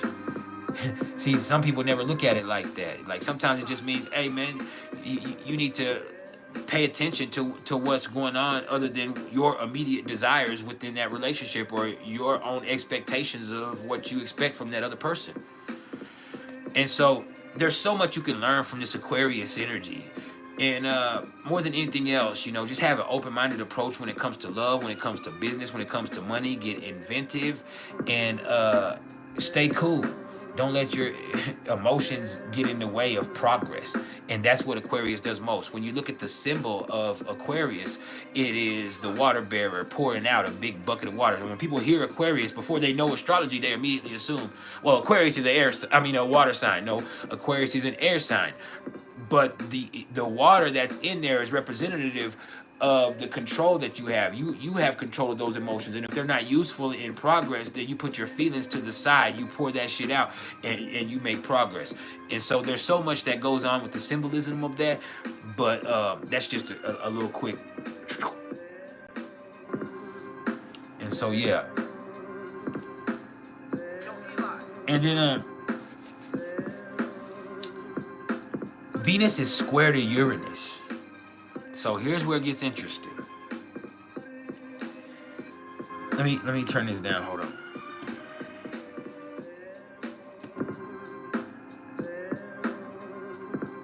I have my screen lock on. Oh, I'm on my shit today. I came with. Oh shit! See, I'm fucking. But anyway, with Venus square to Uranus, and it being Venus in Aquarius square to Uranus in Taurus, it could be like all of a sudden you want to break up. See, I played those songs earlier in the vibe session on purpose. And it's not going to be everybody, but there's going to be some people in their relationship that all of a sudden it's just like, you know what? I ain't rocking with this. Or you know what? This isn't worth it anymore. This is how it goes. You feel what I'm saying? With Venus square to Uranus, it's like, motherfucker be like, man, this shit isn't worth it. And it being Uranus and Taurus, this shit isn't worth it. All of a sudden, you feel like, this isn't worth it. Now, sometimes you might be making a mistake. That feeling could be fleeting because this is Venus square to Uranus. So it could be all of a sudden, you abruptly feel differently than you did before. Or all of a sudden, you abruptly feel like your values are being challenged by this relationship with somebody. Or with business, you could all of a sudden change your mind. So you could have something that's on the table that could be about to be lucrative, and you could change up your mind. Or you could all of a sudden have a crazy idea that it might seem completely out of left field, but it just might work, and it just might be something that's profitable. See, a square is not always bad. There is a conflict of interest between those two energies that's involved. But when you work with the square and you deal with the conflict and the differences that come between those, you actually can make that be something that's very powerful and something that could be a turning point. You know, they have that podcast with the athletes called The Pivot, right? And it's cool that it's the athletes, but the beautiful title of it is actually where they talk about the pivot. They'll be talking to the athletes, and they'll say, well, let me explain something to you. This, I was going through this in my life, and then, or I was addicted to opiates or painkillers. I had my football career, and I just got to a point to where I had to get up off of it, you know what I'm saying? I had to pivot, or I had a point to where I realized that I'm the only one in my family that's going to get a chance to go to college, and I'm the only one in my family that can provide for my whole fucking bloodline. So I got to go as hard as I can. That means I got to get up and go to practice at 5 o'clock in the morning. That means I got to be at 7 on 7 all fucking summer. That means I got to be in the motherfucking weight room in the off season. That means I got to understand my playbook. That means I got to keep my grades right. I got to stay on top of my shit, right? I got to stay on top of my shit. This is how it kind of goes. And so, I forgot what I was even saying. See, I just, all of a sudden, my mind just went completely blank, y'all. I was on a big train of thought, and I was about to make a point, and then that shit just like, man, you know what? That shit just, like, I swear my mind just went cold. I was on making a point, and my mind just went completely blank. But yeah, Venus is square to Uranus, man. People just get it all of a sudden, just change their mind about some shit. Like, there could be some business shit going on. You could just change your mind, or you could just get all of a sudden, you could have an idea that really helps you out and helps you make some money. It could be a breakthrough. Appreciate it, y'all. Appreciate it. I'm sorry. I lost my train of thought there for a second. I looked out my window. I was on a point, and then I looked out my window, and I saw this old lady that's outside in this little, like, bikini top, and I was like, man, what is she doing? And I just lost my train of thought. Just like that. Like, boom, I need to close the blinds and stuff because the window's open right here in front of me. And so I just looked up out the window. I seen that old lady, and in my brain, I just like, man, what the fuck is she doing out there? It's fucking 30 degrees, man. Like, we in the fucking mountains. Why are you fucking out there in that bikini like that? It's 68 years old and shit. Like, man. But yeah, that's all it was. I was just like, what? And so, yeah, Venus square to Uranus, but also, like, you could just be suddenly attracted to something. Like I said, also, it's like all of a sudden, it's not just within your relationships, but with Venus square to Uranus, is like all of a sudden you're attracted to something completely different than you're normally attracted to. But this is not something that's gonna last. It's just like all of a sudden you peep it, and it's something that you dig or you value. And so you have to be careful that you don't act out of norm and fuck up your whole relationship and your stability doing this. See, that's the problem with that square right there. Also with Venus square to Uranus, is all of a sudden you doing something, and it being something that upsets the stability of your status quo, whether it be in your relationship or your business situation. And so that can definitely happen. And so all of a sudden you act against your values, and it's because of a desire, or because of an affection, or because of an attraction. And so all of a sudden you find yourself just tripping. And so if you could have those thoughts, it's fine. But when you act on that shit and you take it from theory to practice, that's when you can start to see those situations end up being harrowing, and you start to see tumultuous situations arise within your interactions with other people. So be careful. You know, have fun, but be careful. Nigga, be careful. Let me fix this. Hold on. There we go. My bad. But yeah.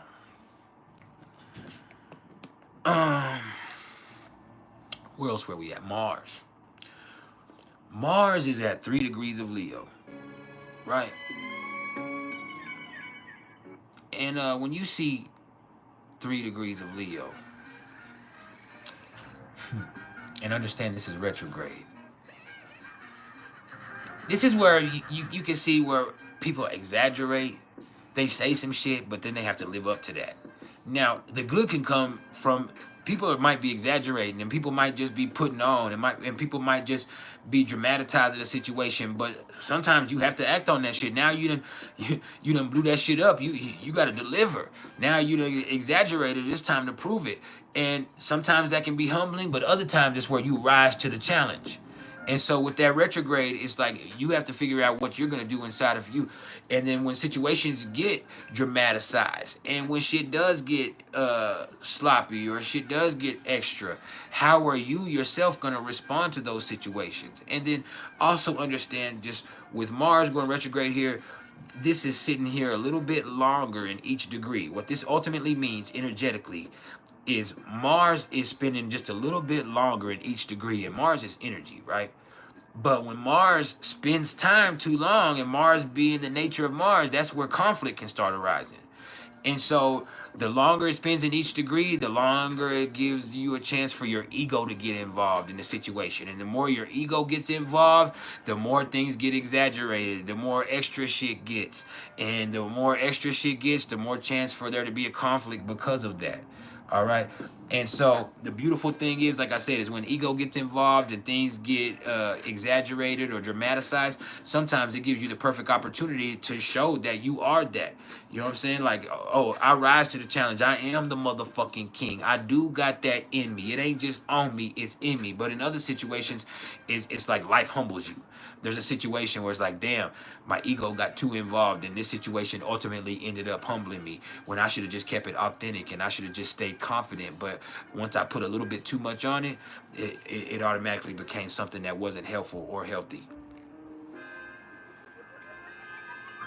Y'all don't want to learn nothing, though. I be putting y'all on game. Y'all niggas don't want to learn nothing, man. Like Nathan. Just fine.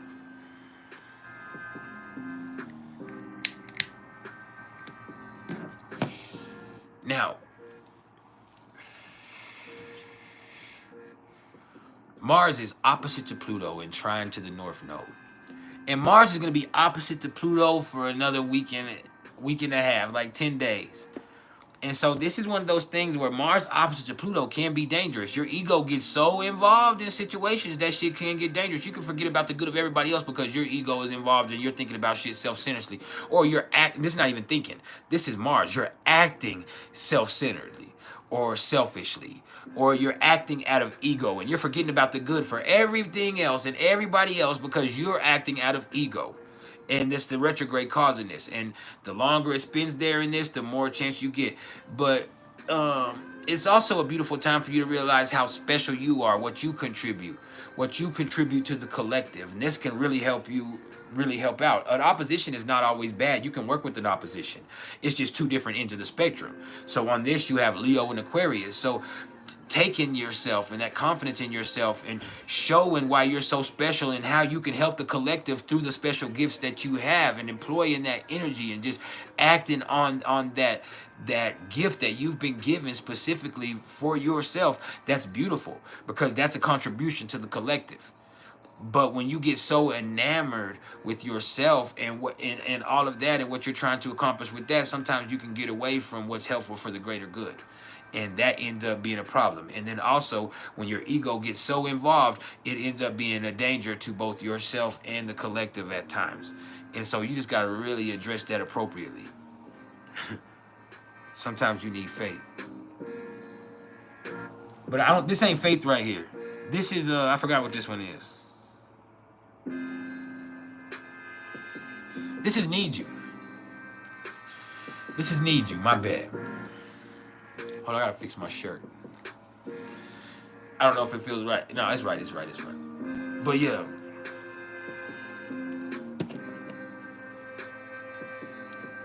Hit the like button if you haven't hit the like button yet.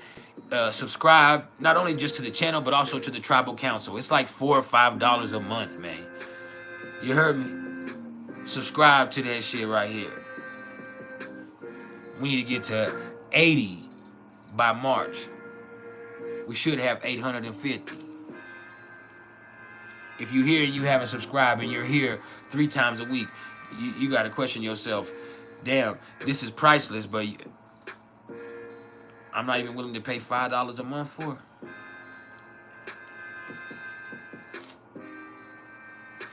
I hear you though. I still love you.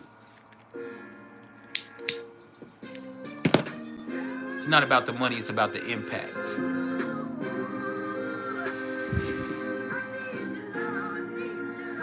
I need you though.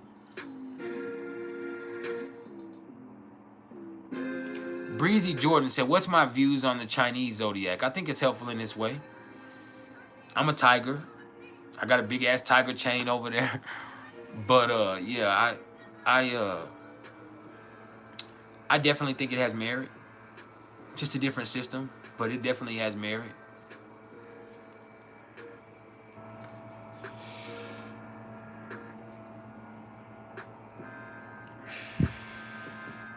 Tina Claire Marie says her husband is jealous and serious. I know he's jealous of me because he can't never be me. You hear me? Go in there and look him in his eye right now and say, look, Todd, you'll never be Rodrigo. And you can't get it because you ain't got it. Go tell him. I'm fucking sick of your shit, Todd. We're priceless now.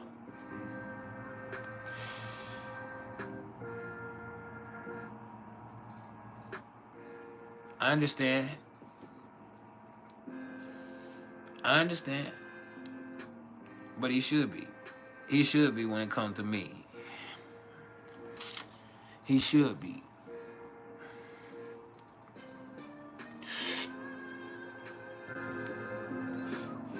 Yeah. That bitch jams right there, Beats.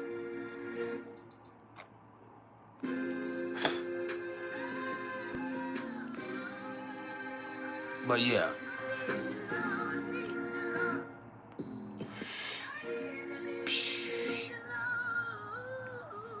You either coaching it, allowing it, or condoning it. Remember, we just said that. But I ain't gonna go into your business though. But yeah. You're either coaching it, allowing, or condoning it. It's cute. See, a lot of women don't understand, and I'm not gonna talk bad about your man, but that possessive and semi-controlling behavior and that jealousy, it's cute at first. You know, it's cute until it ain't.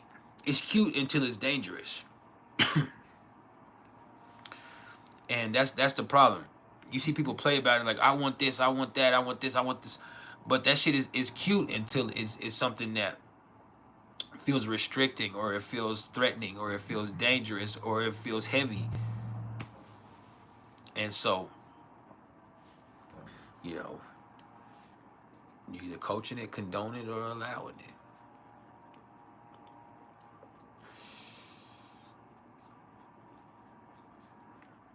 We all get into those situations. I have situations in my own life where I have to challenge what I'm doing it for.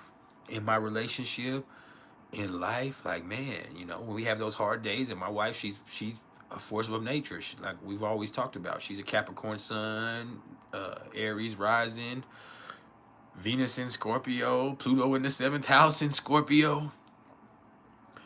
Like she has a certain energy to her. And you know, there's times where I have to really reassess what I'm doing it for, and what's going on with me, and ask myself those same questions. You know, there's certain stuff. Are you coaching it, you condone it, or you allowing it? So that doesn't mean you have to leave or you have to split up with somebody, but you also do need to speak up, and sometimes you need to address those things. And when you have those behaviors that are concerning, and if it is concerning for you, you just have to really take the time and address it and say, hey, you know, what do I have to do to give you that reassurance that I'm with you, and so that it doesn't trigger those type of responses? Now, if it's abusive, you need to get away from it, because it'll always be that. They're not just going to stop doing it one day. And, like, no, because that they have, once a man has that trigger, unfortunately, and I am a man, so I understand this. once a man has that trigger, and it can be there and go away when they're younger, but because I mean, I used to kick my little sister's ass when we were kids, but I got to a certain point where I would never, once I got older, as far as being in relationships, I would never be physically threatening towards my woman. And that's not even hitting them or grabbing them. When I say physically threatening, I don't want my woman to look at me as being physically imposing. And I have muscles and I'm a big dude, and so all of that shit, and I'm intense and emotional, but I don't ever want my woman to feel physically threatened by me. That's not, to me, that's not something. Just like I'm not with the submission. I don't want that shit. Like that, to me, that's weak-minded. For a man to have to be physically imposing for him to get his will or get what he wanted within his relationship or to do something, that shows weakness. And that's not just me talking shit. That just immediately exhibits mental weakness. And so that's not something that I ever agree with or something that I think is cool. I understand the psychology behind it. And I know some people say, well, that guy's a pussy. And I'm going to be honest with you. Some people are just violent. There are some men that they are violent men. They're not pussies. They'll fight. They'll hit men. They'll hit women. They'll hit anybody. And so it's not always just the ones that are scared of guys, so they hit girls. Sometimes the motherfuckers are just violent people. They're violent by nature. They're violent. They were also raised in a household where that was appropriate. And that's something that they saw, and that's how they saw their dad get control of a situation, or that's how they saw their uncle and their aunt or their grandparents address each other, either verbally assaulted each other or physically accosting each other. And so you just have to look at all of that. That doesn't excuse the behavior, but you have to figure out what is going to be helpful and healthy, and what you're coaching, you're condoning, what you're allowing, and what can be changed in those situations. Because there are certain things that can be changed, but once something becomes physically abusive between a male and a female, that is something where I do feel like you have to separate you from that situation, because that line is crossed with y'all, and you always have that that that feeling that that person violated you in that way. And so that line has been crossed as far as abusively between you. And that doesn't mean that person will continue that. I have seen men that they were abusive in one relationship and they were never abusive again. Sometimes all it takes for some dudes is to get with that one girl that they know will call the police and put their ass in jail, so they won't never hit them because they know their ass will go to prison. A lot of the times you see those situations with guys where they might beat up this woman because she allowed it. She didn't she allowed it. She didn't call the police. She didn't stand up for herself. She didn't do that shit. But they get in this next situation, and this motherfucker is not gonna play like that, and they know that shit. But yeah, just understand. I don't know it, and I'm not saying that's in your situation at all. I'm speaking in general, as you know. Um, you have to address it, see what you can do to calm his concerns. If he has all those Scorpio placements, I know you have those Scorpio placements, but uh, just do what you can. The problem also is you have those Scorpio placements, so the stuff you do, it automatically seems like you're being sneaky, and you might not think you are, but you kind of are. You understand? So with those Scorpio placements, it's hard because you're intense, and there's a lot of times where it feels like you're being sneaky, and you just might be a private person. I've had those situations. I have Pluto in the first house. And so there's a lot of times where it seems like I'm being sneaky and I'm not. Like my girl will come in here and she has Venus in Scorpio, and she'll accuse me or say some stuff. And I'm like, man, you can do whatever you want. Like, I'm just doing me. Like, and so it goes. And there's also times where I've been like that with her Scorpio placements, to where I'm just like, you know what I'm saying? I'd be like, why you acting shady? Like what you trying to hide? And so, there are moments where you have to have those moments of reassurance. Like I said, it's not always about breaking up. It's not always about breaking up. Sometimes things just need to be addressed. Other times it does mean that, hey, maybe this right here is something that has worn out its welcome, or something that is bypassed the point to where it can be something that is evolving healthily for both of us. And so those are all things you have to address within yourself. It's something that you have to do through deep soul searching on your own. But I hope I was able to tell you something that was helpful.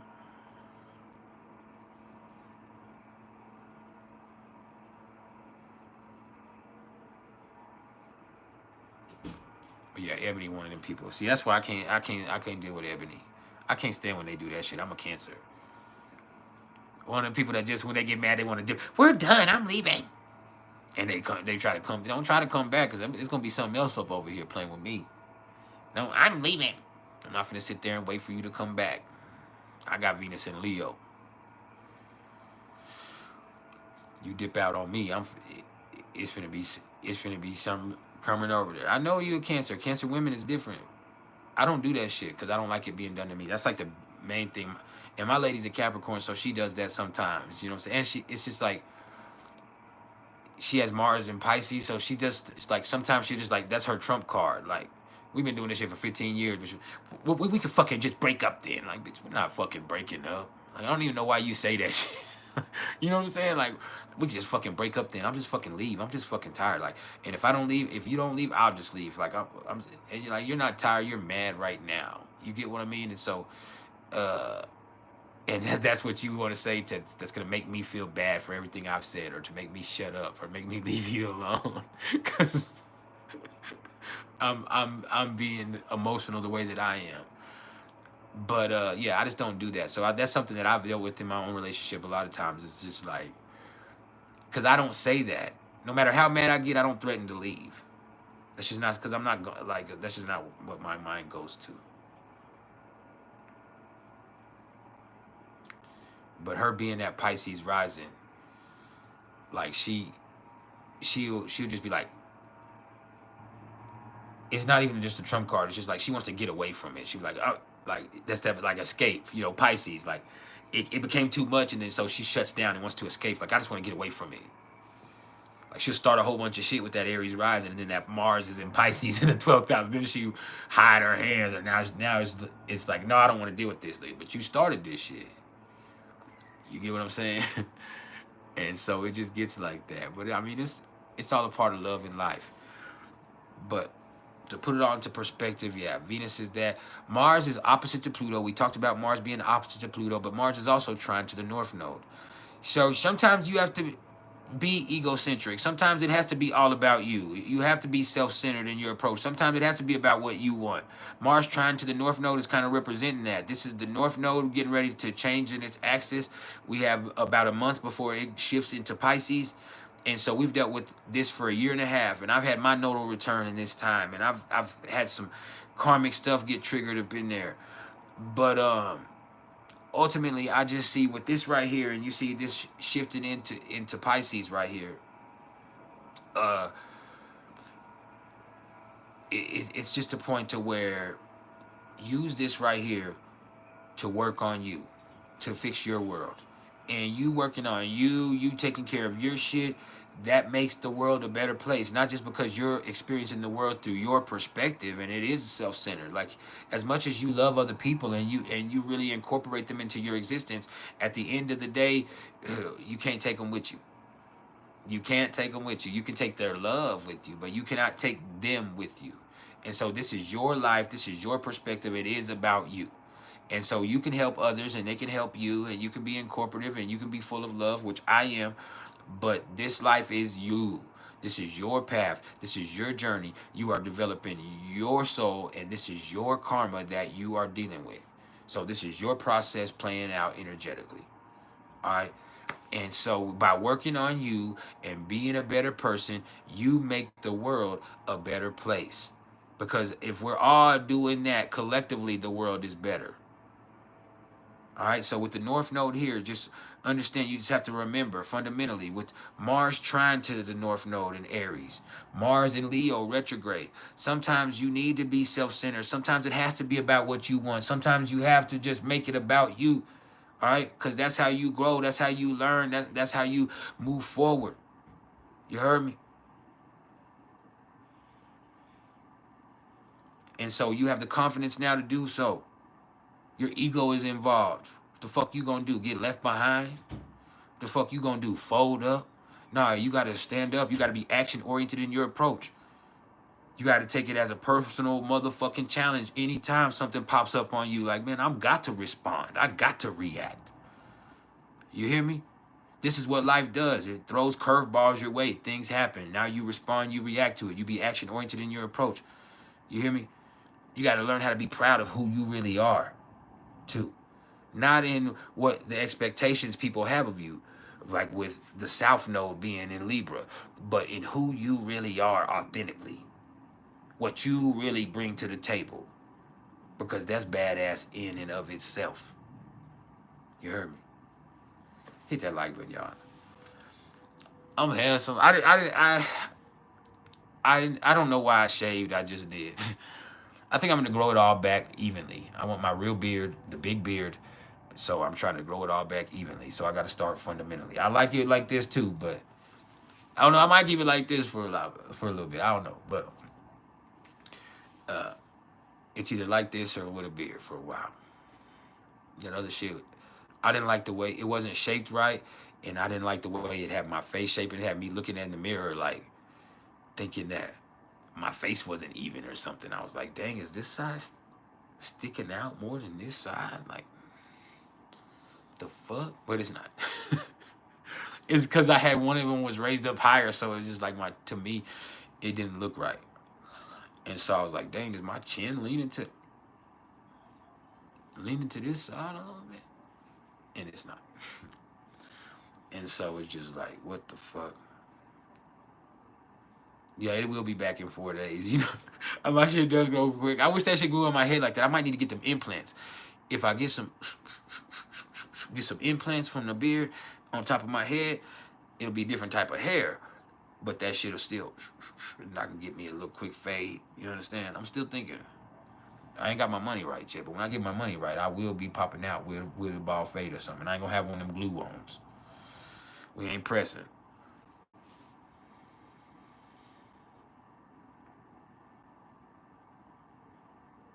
No, I do sleep on the right side. Somebody told me that my face was kind of crooked.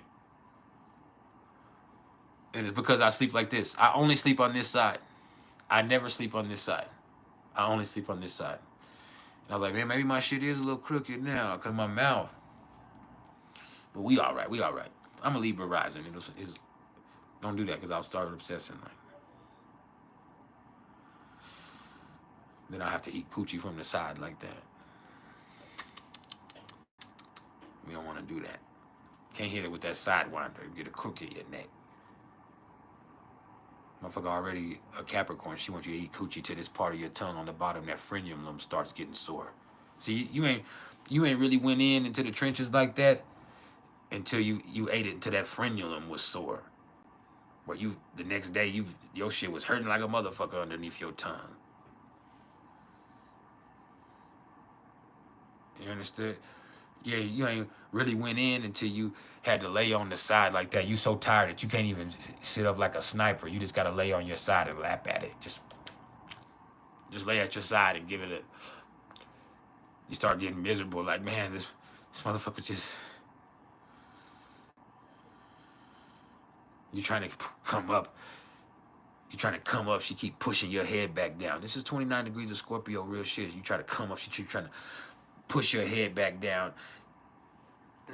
Push your head back down. You try to fight, your neck hurting. She pushing your head back. No. Clean your plate, nigga. And this feels predatory. It brings back.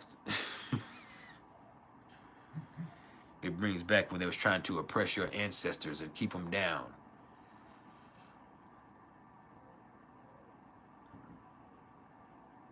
It's when you gotta don't fucking hold my head. Don't fucking hold my head. Hold up, I'll be right back. All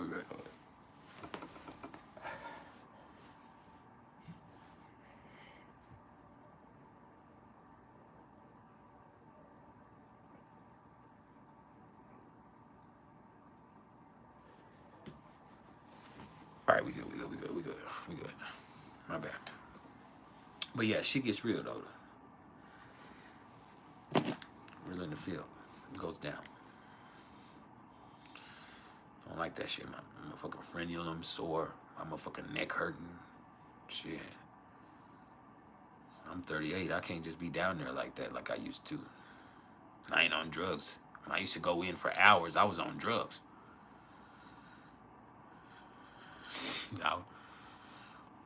I was on drugs. Shit, that was dope dick. My neck wasn't gonna never go out. I was ready for I was live for real. That shit just don't hit the same sober. It just don't. It just don't. We ain't even got to the top 5, y'all, and y'all got me distracted again. I blame you. Now, let's talk about Jupiter. All right. Jupiter is at 13 degrees of Gemini. Maybe that's why I'm talking crazy. Jupiter is on my black moon Lilith in my 8th house.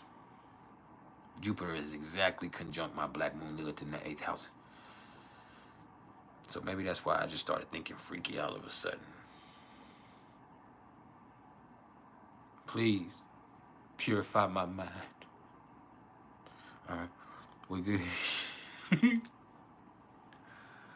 I'm trying to keep it spiritual.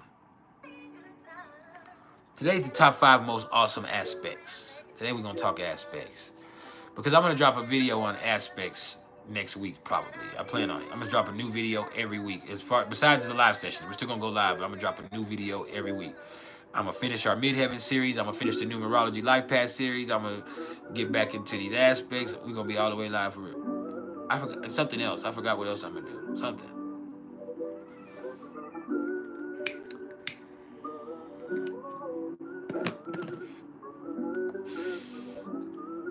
I gotta get back into the Part of Fortune series, do Part of Fortune in the houses. I gotta get to Vesta.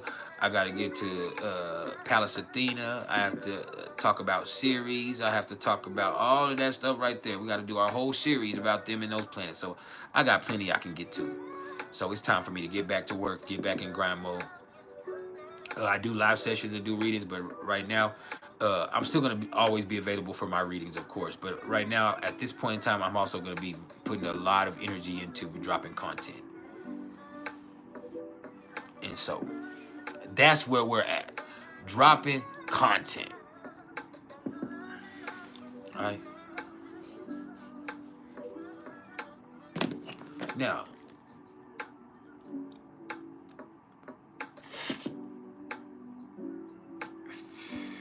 what's up, Melinda Zonka?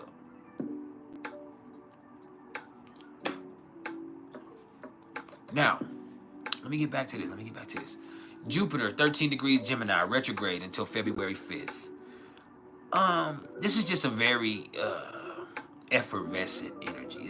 It's all over the place. It's electric too. It's all over the place. It's stimulating. It's awesome. It's fun. But this shit can also get crazy and chaotic and messy. It's retrograde. It can be overstimulating. It can feel like there's just so much going on and there's no method to it. Like it's chaotic. Like how do you take all of this energy and make it something positive instead of it just being a lot of energy and a lot of mess and so much going on and things getting more and more complex and things getting more and more stimulated and more and more stimulated and more and more stimulated until it's fucking nervous exhaustion starting to kick in. And then, you know, with Jupiter and Gemini, I also want you to know there's just, and it being retrograde, there's so much information out there that it's hard to discern what's real and what isn't and what's relevant and what isn't. And some of it is just bullshit. It's just bullshit.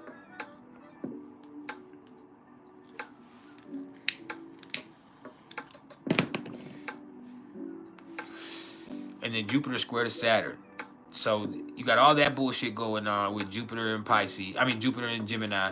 And then you have Saturn in Pisces square to this. And this is where it's like now your fears, your anxieties, your addictions, your triggers, your sensitivity, all of that shit is also making things that much more complicated. So your energy's all over the place.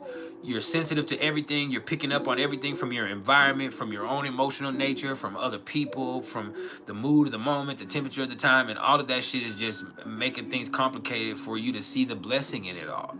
It's like there's blessings there. You can learn so much from it. There's this, but like what else can you do with this for this to be something that's effective or helpful in your life? Sometimes it just feels like it's chaotic and it's crazy and it's triggering. And it's messy and it's regressive. That's what the Jupiter square Saturn is right there. And Jupiter being retrograde in Gemini square to Saturn in Pisces. like you start thinking too much, so much goes on up here, it triggers other things. You're also sensitive to the environment. That sensitivity with the Pisces and Gemini just gets exponentially intensified.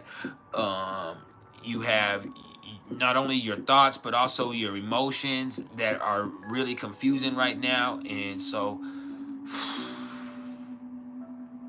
what can one do? Now, Saturn, 14 degrees of Pisces. And this is awesome because Saturn is definitely stationed in direct right here.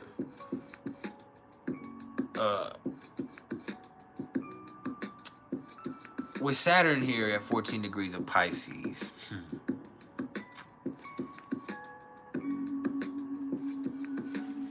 I would say there's a certain level of comfortability and complacency that can really get in the way of things, you know. You've become way too comfortable with negative behavior. You've become way too comfortable with toxic behavior. You've become way too comfortable with addiction. You've become way too comfortable with fear. You know, you've let it take control. It's stubborn fear. That 14th degree, it's a stubborn degree. It has a certain Taurian effect to it. Right? And so it's just like this right here is like it's so stubborn. It's just sitting there. Like eventually you're gonna have to talk about it, right? That's the next step in this right here is talking about it. But with this right here, it's just like there's this stubborn fear. There's this anxiety. There's this feeling that's settled into your soul that you've allowed to settle there. That's not always conducive and healthy to situations. What's up, Tunisia? What's up, Key? How you doing? Konstantinos Pavlidis, you said, how do you quit vaping? You want to quit? You've been doing it for 8 years. I don't know.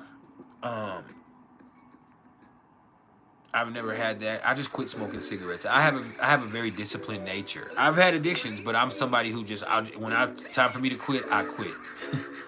When it starts affecting my health and I start worrying about my health, I quit. I have Jupiter in Pisces in the 6th house.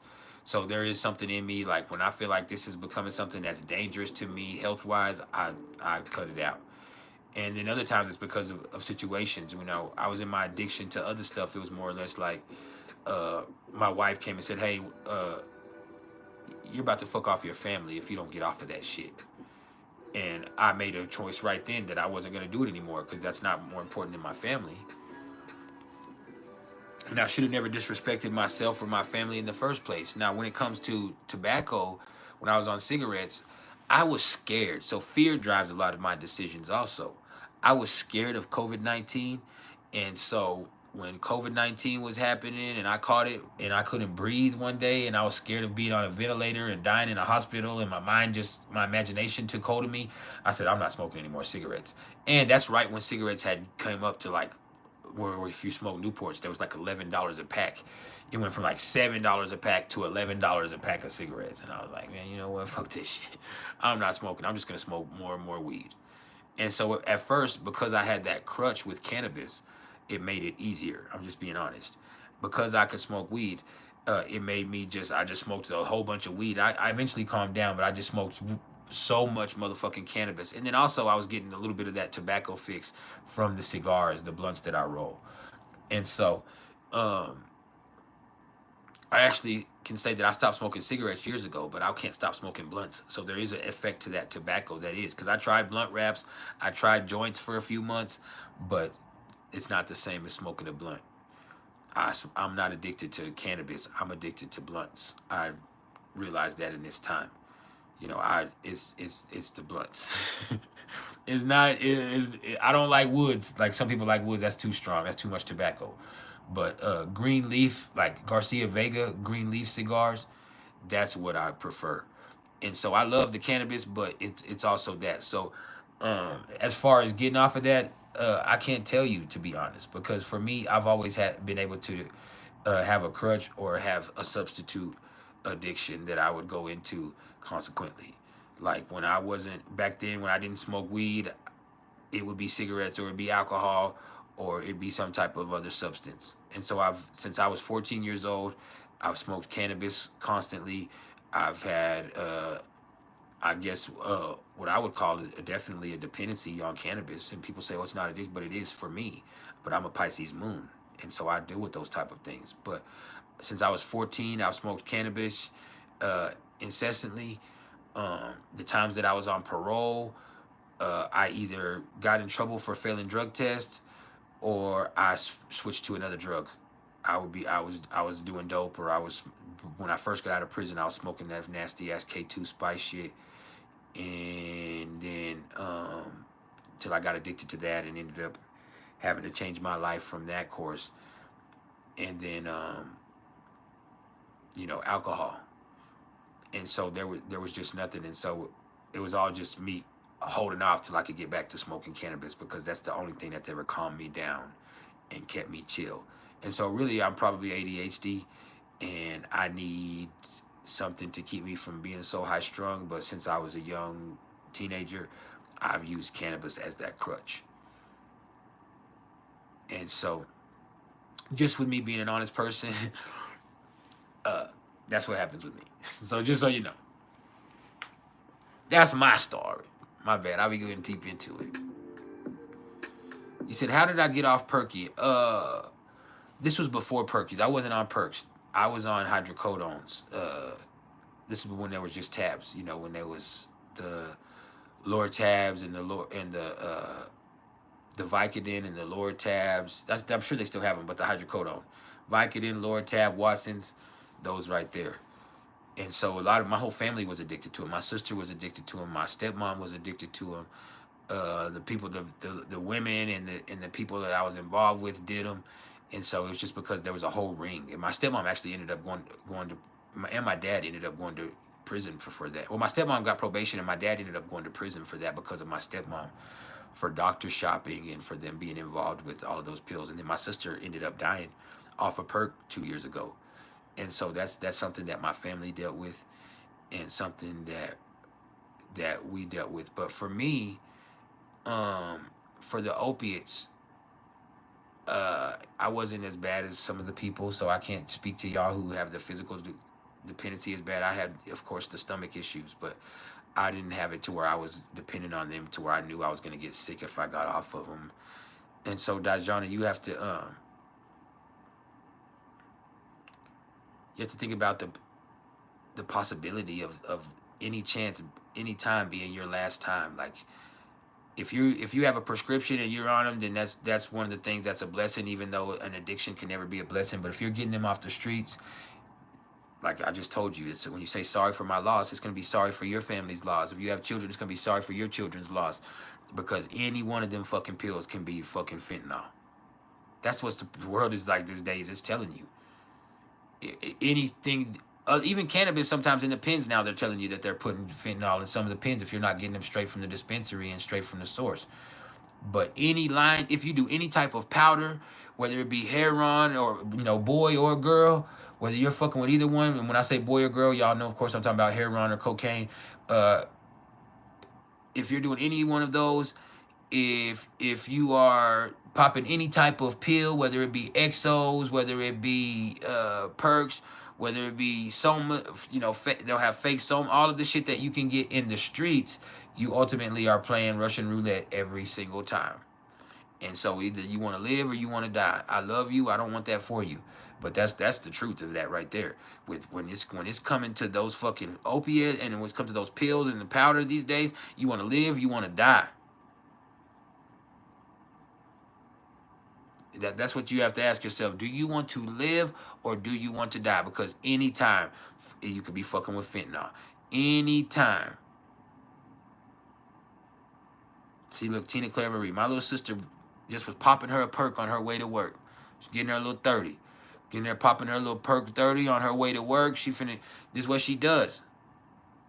Right? Fucking died in traffic. Ended up coming to a rolling stop in an apartment complex. Nobody knew what was going on, so people just watched there. She could have been saved probably, but people just looked out her window because they thought maybe she was somebody fidgeting with something in her glove box or something. But no, she was killed over dead in her car. 30 minutes later, somebody seen her just sitting out there and thought it was her. She was sitting awkward in her car and walked up on her, and she was parked awkward because she just came to a rolling stop from the fucking highway. People thought maybe she had car trouble, and sure enough, she was dead in there. Just popped her one perk 30 on, she thought, on her way to work. And sure enough, it was fentanyl.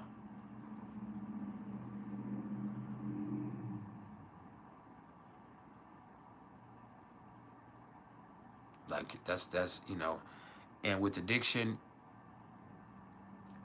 it's hard because even with my daddy, I'll tell y'all. Since we're talking this deep shit, we'll get to the top 5. I promise. We'll be here as long as we need to.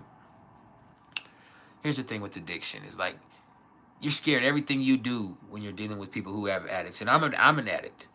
It's like everything you do is gonna trigger them because you as an addict are looking for that excuse. You know, people worry everything you're gonna do is gonna trigger them. Like I'm gonna say something. You know, even me talking to you now, I started worrying for a second that I'm gonna say something that hurts your feelings or makes you feel down, and then now you're gonna go fuck. You want to go get fucked up or trigger you, even tell you something good about it. Tell you like start reminiscing about it and like I'm glorifying those experiences, right? Like I'm glorifying those experiences, and then that makes motherfuckers want to get high. Damn, you start thinking about that dope dick, because that's what I took opiates for. You know, it started out as something where I just would pop one and I pop 110 and snort another one right before about 45 minutes or an hour before I have sex, and then I'll go for 4 or 5 hours because that's what opiates do. For especially for a male is I just you know what I'm saying, it's not like Viagra, it's not making you hard, it just makes you not be able to come, you don't come fast. And so you can just go in there and just freestyle in the coochie for hours. And so that's what I would do. None of the female, until they knew, and then when they knew, they didn't care. None of the females knew that's why I was taking it. They just thought I was a pillhead. But I take it because that right there just made me a beast. So before a girl, I didn't really pop them all day long like a lot of my friends and my sister and my stepmom would. But when it was a sexual experience, I'd snort one, I'd pop one. But then after that, it came to a day where I had this girl that I used to go get them for, and she would take 60 at a time. Some people say, well, she would die. No, she would take 60 hydrocodone 10s at one time. Her body built up that tolerance. I've seen her do it, break them up and take them. Like I've seen her, and 2 will fuck me up.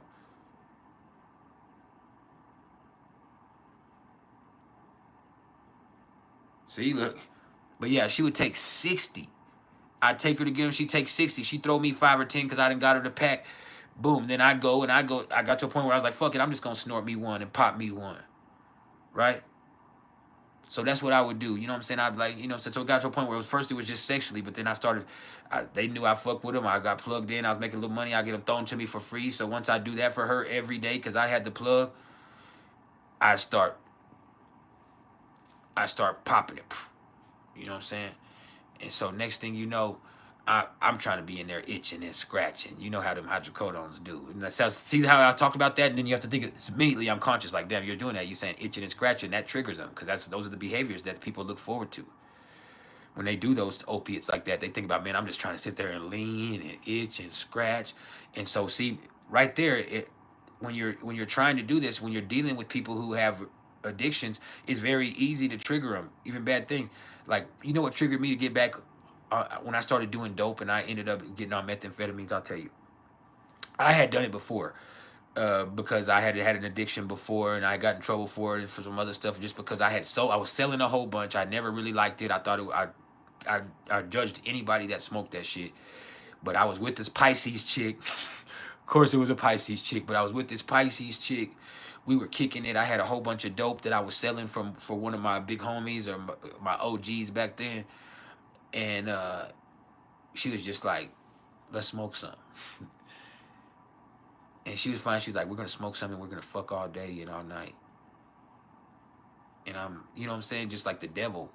I'm like, what? And like, yeah. So I'm like, fuck it. We'll just smoke a little bit. You know what I'm saying? Because I've never done it before. I had done it before, but I wasn't addicted to it. But I had tried it when I was like 16 or 17. I didn't like it. And then I judged everybody like, y'all are dope fiends. But then after this point, she's like, come on, let's just do a little bit. You got all that. It's not going to hurt anything. And so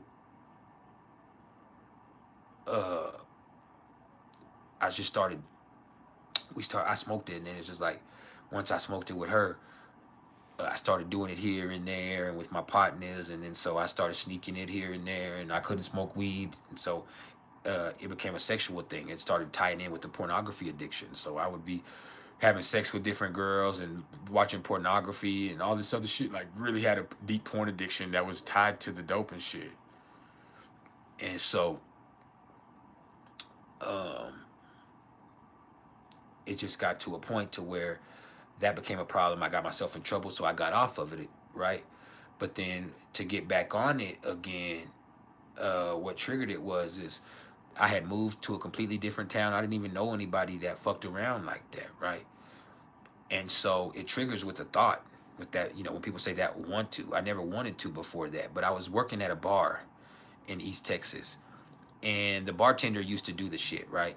And we were glorifying it. We were just sitting, and you never realized it that it triggered it. We were just talking about our old addictive days when we were in it. We were just talking about it. We started glorifying and talking about being high on dope and tweaking, and then just something inside of me, you start wanting to a little bit. Just something like started, you know, because you were talking fondly and playing about those experiences like it was cool, and you shouldn't do that.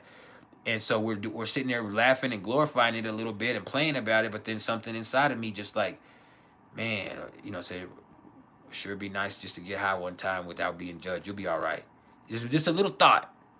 You know what I'm saying? And you just miss it because you don't know anybody. You can't get it. And then he's like, hey, let me show you, fool. He's like, let me show you. And so he started showing me videos on some app. Maybe it was YouTube, but he started showing me videos of dudes smoking dope, meth, and they were just blowing big clouds of dope.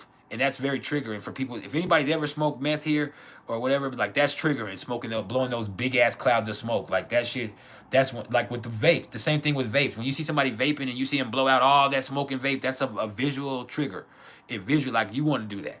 Like you remember what it feels like to do that when you haven't vaped, or you even when you can't find your vape and you're not vaping, or you have your vape in your pocket and you weren't thinking about it. You'll see somebody blow out big smoke, and it's just like if you saw somebody yawn. You pick it up and you automatically, and you want to blow it out too.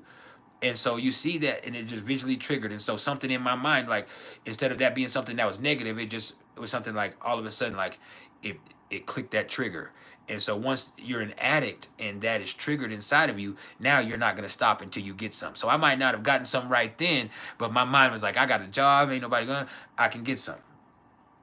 And then when you do that, the devil, when you do the law of attraction works out for you like that. I'll tell you how the law of attraction works out.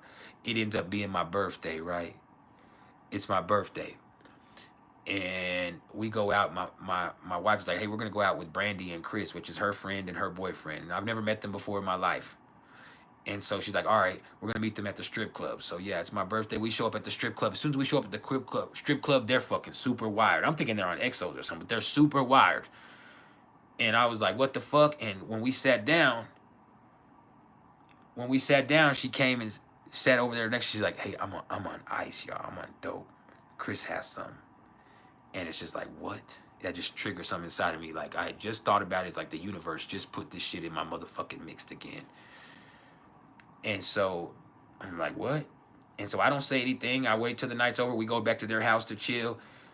And they're actually on some freak shit. Like they trying to swing, do some swinging and shit. And me and my girl ain't like that, but we were acting at that time like we might have been entertaining the thought, but I wasn't gonna let no nigga hit. And so my mind was thinking about maybe fucking her and her friend for her birthday, and me somehow manipulating this nigga into not getting in touch with my girl. But that's what it was about. But anyway, he's like, we go in the garage, and he's like, hey, you wanna get high? And I'll even show you to the devil. He's like, here, and he just loaded it up with dope. It's like, here, just get high, fool. It's your birthday, ain't nobody. And it's like, it's gonna make you go hard fucking, and then all this stuff the devil would say. And he didn't even smoke. He just gave it to me. Like he's trying to get me addicted to the shit. Like it's the devil, man. Like, and so after that, it's like I have it that night, but I don't know anybody else. But now, once that happened, I'm in my bar where I work, and I'm looking for anybody that looks like a tweaker. And I know what they look like because I've been in that lifestyle. So I'm looking for anybody that looks like they have access to methamphetamines, to dope. And sure enough, my homie walks in with his girlfriend. And as soon as I see her, I know. As soon as she sits down in my bar, I know that she's on it. And she knows where it's at. I can just tell. There's a certain look. And so I immediately like, I lock in with them. Sure enough, there it is. And then I'm back in my addiction actively until I snapped out of it. But that shit, you know, when you're an addict, it's very hard. And so you have to be very careful about your environment once you get off of that. When you're talking about, um, you know, being on those, you have to get yourself away from those environment and away from those associations of the people that are just like, hey, you know what, I'm just gonna give you one. Because once you do get off of opiates, you know, you're gonna have to go through a physical battle, an actual physical battle with your health, with your stomach, with your bowels, with all that shit. Once you're dealing with that, like, you go through something, and it's terrifying. That's why you do it. Sometimes it's not just because you want to get high; it's because you don't want to get sick. It becomes that problem because of the physical dependency that happens with the way that opiates affect your digestive system. And so when you ain't shitted like you supposed to shit and all that stuff, and I mean, it's embarrassing, but that's the truth. And so you have to make sure that when you get off, and this is something I've dealt with, when you get out of those addictions, you have to make sure you separate yourself from those environments, and those avenues are not available to you for a while until you know you're strong enough. You know, when I went back to Texas, I almost lost it, y'all. When my sister died, I went back to Texas. I almost lost it. I had my wife take me back to Texas and drop me off without my family. And the first thing that came to my mind was like, man, I'm finna get high. I'm finna get fucked. You know what I'm saying? I'm finna get on this shit again. But something said, no, you got all these people that love you all over the world talking about y'all. Like, you can't do that. People look up to you. And so instead, I just called my wife and said, hey, I know you just dropped me off and you drove 14 hours to bring me here, but just come get me and take me home or whatever we're gonna do, because this is not, I'm gonna get fucked up. I'm gonna get fucked up. I'm gonna fuck everything up for us if you don't come help me.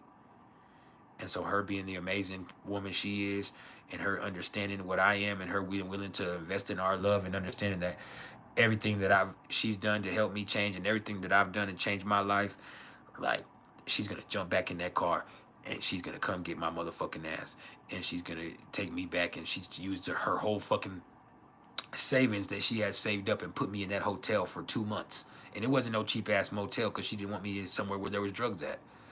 But she put me in a hotel for 2 months.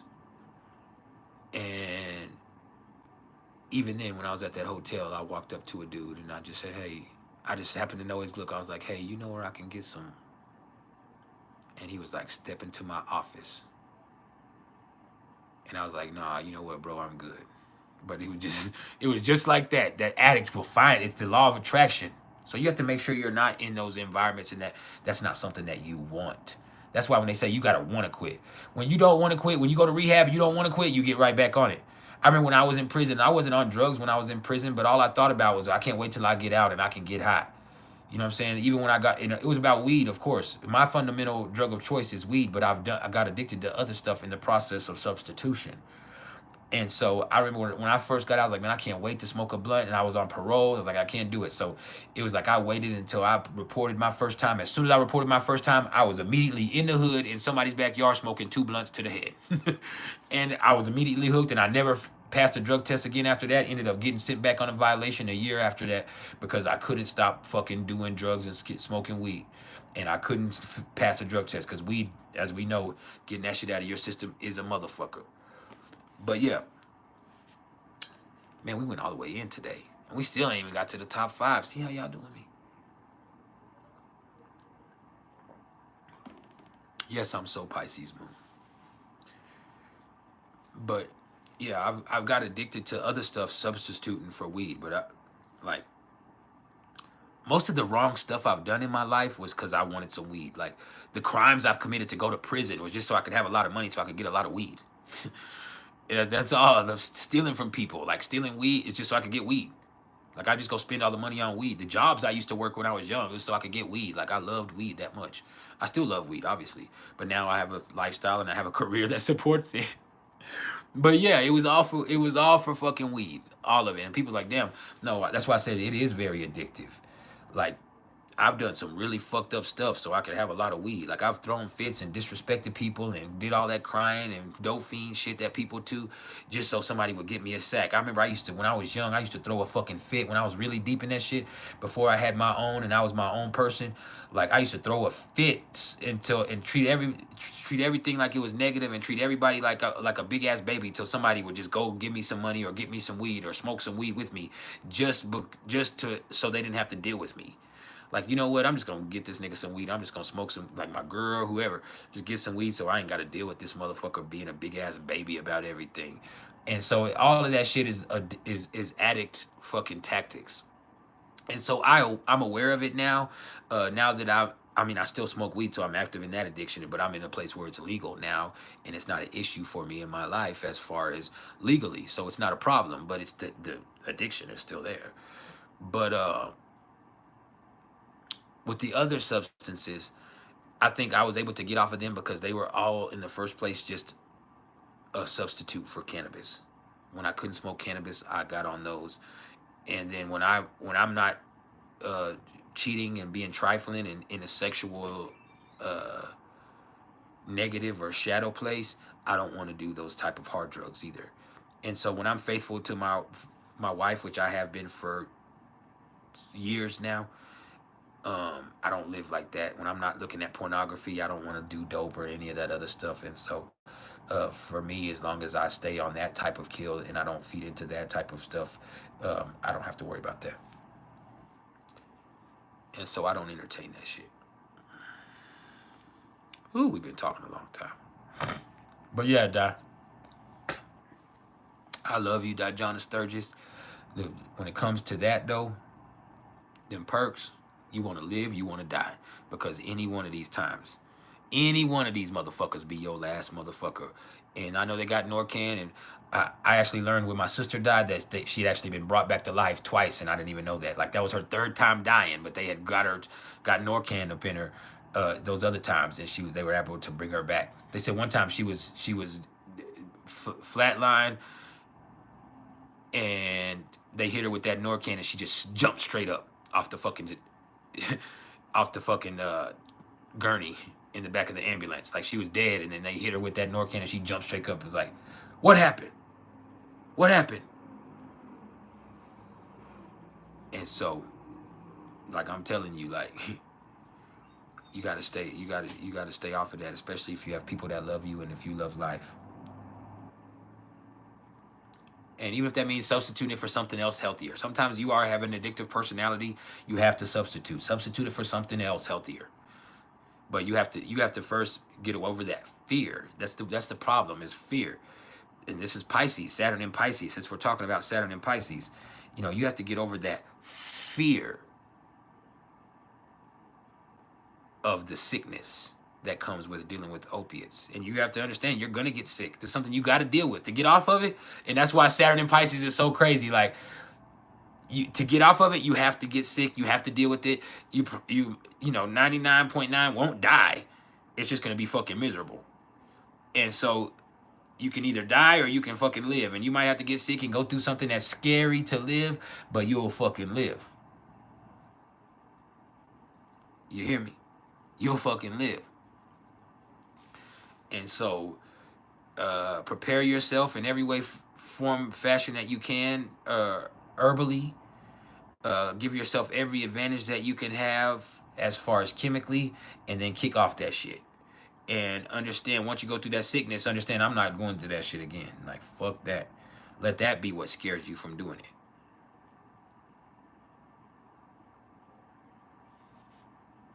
But yes, I have drugs in the family. My dad is a crackhead. My sister is a dope fiend. They told me some heartbreaking stuff. I've never done crack, thankfully, but my sister was telling me that on Christmas, she was like, I called my dad. He made me cry on Christmas, y'all. See, y'all made me get all of this trauma stuff. Maybe this is 29 degrees of Scorpio, but we're going to get to the top 5 after this. We're going to skip the rest of the outer planets because there's just, after Saturn, there's just Uranus, Neptune, Pluto, Chiron. We've already talked about those kind of, right? We've talked about Pluto already when we talked about Mars. We talked about Chiron when we talked about Mercury. Uranus, we talked about with Venus, right? And so now we just have Neptune, and we actually talked about Neptune when we talked about the moon. Neptune being in Pisces. So we've actually already covered the outer planets. We'll talk about the numerology, but once we get done with this right here, I'm gonna jump into the top 5. But on Christmas, I was in a really good mood. I had a really good spiritual experience on Christmas Eve. Very promising, very positive, very uplifting, very encouraging, very confirming spiritual experience. Which I tend to have spiritual experiences on Christmas Eve. I actually meditate and look for uh, something to tell me. Just to be, I have a spiritual centering. I can't. It's not grounding because it's spiritual. So it's like I just have a reaffirmation point of what I'm doing spiritually and energetically for this upcoming year on New Year's Eve. I'm not on Christmas Eve. And so I just kind of do that. I meditate. I get into a deep state all night on Christmas Eve. Once the family goes to sleep, from 2 in the morning till 5 in the morning on Christmas Eve or Christmas morning, that's what I do. Is I get into a dark space by myself with water running or with music playing, either jazz music playing or with water running, and I just meditate incessantly, and I just go searching out, reaching for answers and for guidance and for everything. And whether it's asking your higher self or yourself or God or your ancestors, whatever it is that you really tune into, that's what I do. Is I tune into something and I just look for guidance, and I look for insight. Let's just say that. And so I did that. I had a really positive one this year, which it hasn't been positive the last couple of years.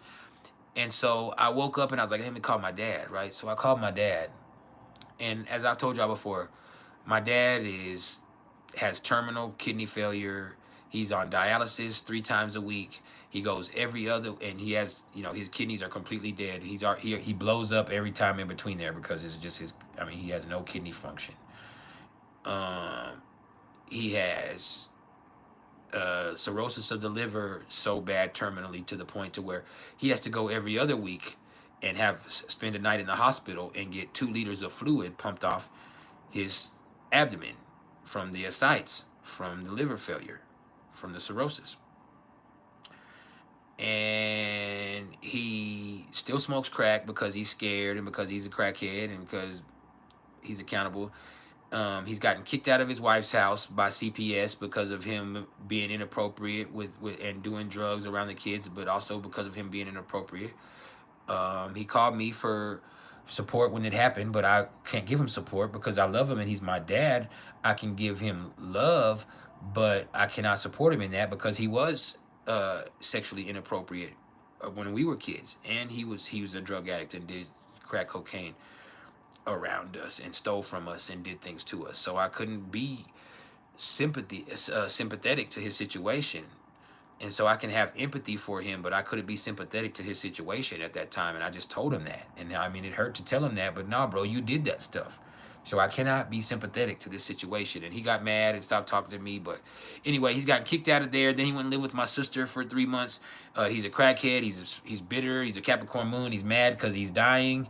He's upset about life, and he's a drug addict. So he tries to get my sister and them hooked, to do drugs with him, which they do, and keep them just in a negative space so he can keep them around and he doesn't have to pay rent or anything. They said that they had an extra room over their garage. They were just going to charge him $30 a month to pay for it. And he gets like $3,000 a month from Social Security or something. And he wouldn't pay it. He'd rather do drugs and try to give them drugs and stuff like that instead of just paying their rent and not trying to introduce that to his child. And so anyway, they put him out. He's living in a motel. And so I called him on Christmas just to tell him Merry Christmas. And as soon as I get on the phone, he's just being depressing. And I'm like, hey, Daddy. And he's like, nah, fuck that. Nobody cares about me. And he's like, if you care about me, send me the money to get on a bus right now to come with you. And I'm like, I could send you, but you have to go to dialysis. Like, your doctors are not here. You go to dialysis 3 times a week. You can't be on a bus for 3 days. You will fucking die. He says, well, I'm going to die in this hotel room. He's just doing a guilt trip. He wants me to send him the money so he cannot come. That's what he's going to do, is me send him that money, and he's not going to go. He's just going to say, well, something happened. He's never going to show up, or he's not going to answer the phone, and then he just got $200. Or he wants me to go, or I'll go buy him a bus ticket and tell him to go, and then he comes, and he's stuck here, and he can't go anywhere, and he's stuck here, and now I have to take care of him, and he's fucking inappropriate around my kids, and he can't do that. He can't be in my household with my children. I love him. He's my dad. He cannot be in the household with my children. And so I just like, hey man, you can come visit, but like you have doctors, you know, you can't do that. Your doctor is there, and your doctor has already threatened to put you on hospice. They've already told you they're going to put you on hospice, and you denied it. Said no. They said, hey, you're going to go on hospice, and you said no. I'm fucking going to go to dialysis. And so, uh, your doctor is letting you go to hospice. I mean, letting you go to dialysis still. He's allowing it, and as sad as it is, he's allowing that. When you go to another situation, he's not. They're not going to guarantee that allow. They're going to tell you, hey, you're going on hospice. They might. That's not your doctor. That's been your doctor for years. That cares about you in a way that they have a personal experience with you because you've built this personal interaction with them, and so they're not going to they're going to do what they feel is best for your health instead of doing what's best or doing what you want. And so there's going to be situations like that. So I just told him that, and he got mad and cussed me out. And I just said, hey, man, he's like, I'm going to die in here. And he probably will, and it's sad. And I said, did you go to dialysis? Yes, yes. He's cussing me out. And I'm like, well, you just need to go to God, daddy. You know, you grew up in the church, you know, all of this. You need to go back to God. You need to trust God. And he, fuck you. He started cussing me out like he has a demon in him and shit. He's like, man, fuck you.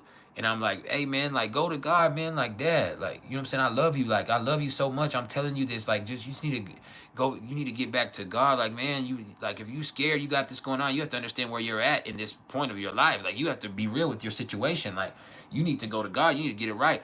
And actually, if you took care of yourself and you didn't smoke crack in between there and you just went to dialysis, you would be you like I've seen you where you went to dialysis 3 or 4 days in a row and you looked completely healthy.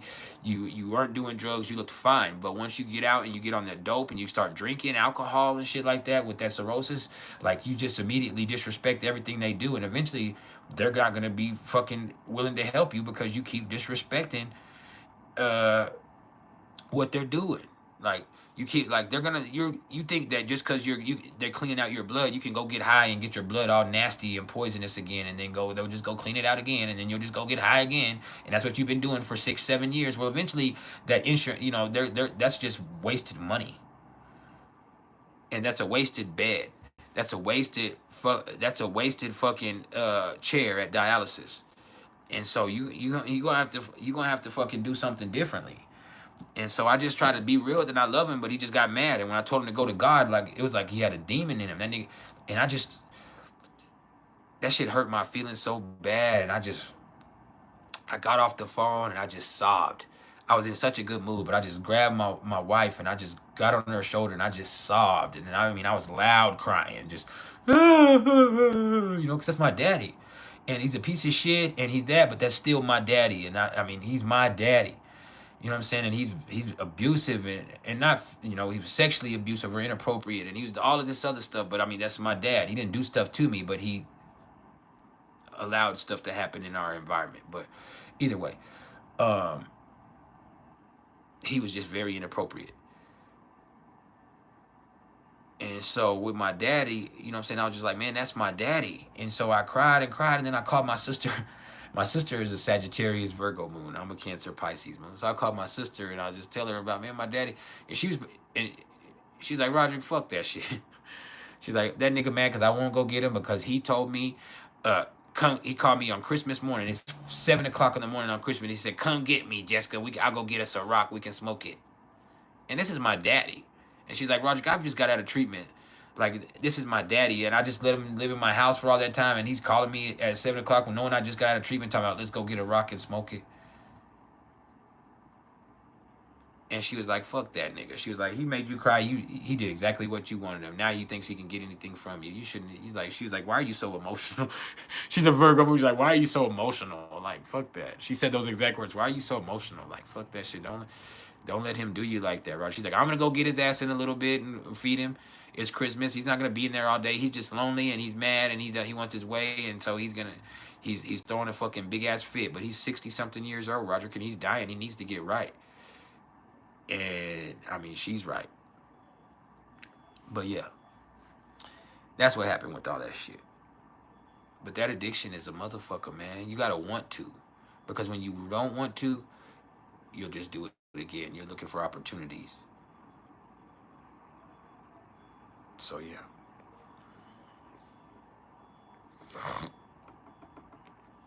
Now, let's talk about this top. No, let's talk about the numerology. Today's a 2 vibration, a 2 and a 9.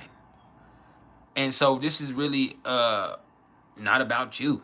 It's about helping other people today. What can you do to help other people? What can you do to be supportive of somebody? Sometimes you just need to listen. Sometimes you need to give counsel. Sometimes you just need to be there. You don't have to say anything or do anything. You just need to be there and let them know that your presence is there and it's available, like I just did for the water bearer. Like, hey, bro, hey, we family and I'm here. You know what I'm saying? You reach out to me and we'll do whatever we need to do to help you and to help each other.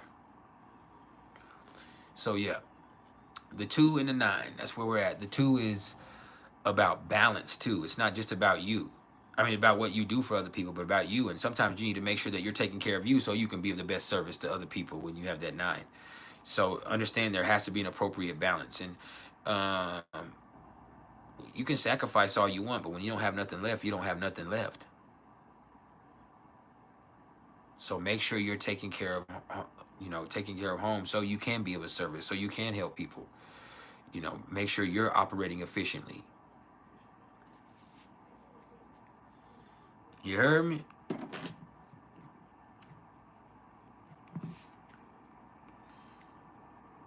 Dang, I got a lot of notifications. Hold on.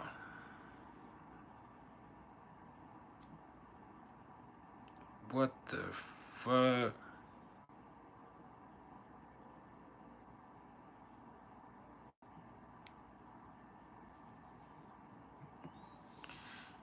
Sorry, somebody sent me something crazy. Hey, Rose White, how are you doing?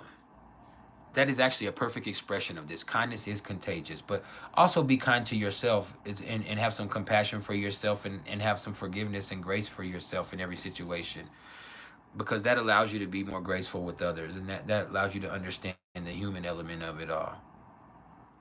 What's up, Ray Massey? How you doing, family? So, we got to hurry up, y'all. Let's get into the PrIcElEs top 5 most awesome aspects. Now, when I say most awesome, I didn't say most auspicious. I didn't say best. I didn't say easiest. I said most awesome, because these are going to be aspects that are dynamic in their expression, both natally and in transit. This is something that is going to have a profound effect on a person's personality and their life, but also it can have a profound effect on the course of their day or their life when it comes through in transit also. All right. And so, each one of these are going to be self-explanatory as I get into them. I'll elaborate as much as I can on them. But I'm just wanting to put us in the mentality that we're going to get on to aspects. We're about to open everything up, because next week I'm going to drop a video on aspects. I think we're going to do sun and moon first. We'll start with aspects between the sun and the moon, because I don't think I have a video on that yet. And so once we address that, we'll go through a whole cycle, and then we'll keep going through that. So what's up, Heather Nielsen? How you doing? Let's get into the PrIcElEs top 5 most awesome aspects in astrology. So, there is no honorable mention. We got this fever in the funk house. And so, number 5 on the list of the PrIcElEs top 5 most awesome aspects in astrology. This is as subtle as it's going to get on this list. And this is Moon sextile to Venus. All right. And see, natally, when this is in somebody's natal chart, this is going to bestow a person with charm and grace and social skills, but also openness and honesty and finesse. See, the moon and Venus are both kind of feminine and receptive in nature, but a sextile is expressive in the way that it affects the energy here. And so this right here makes a person be able to express that charm and that femininity and that receptivity very well, no matter what the sign is in.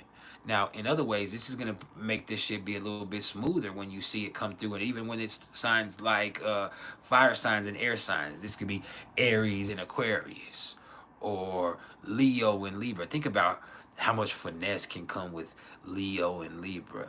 Think about how much authenticity that can come with Aries and Aquarius. You get what I'm saying? There's a certain personality that comes with this aspect right here.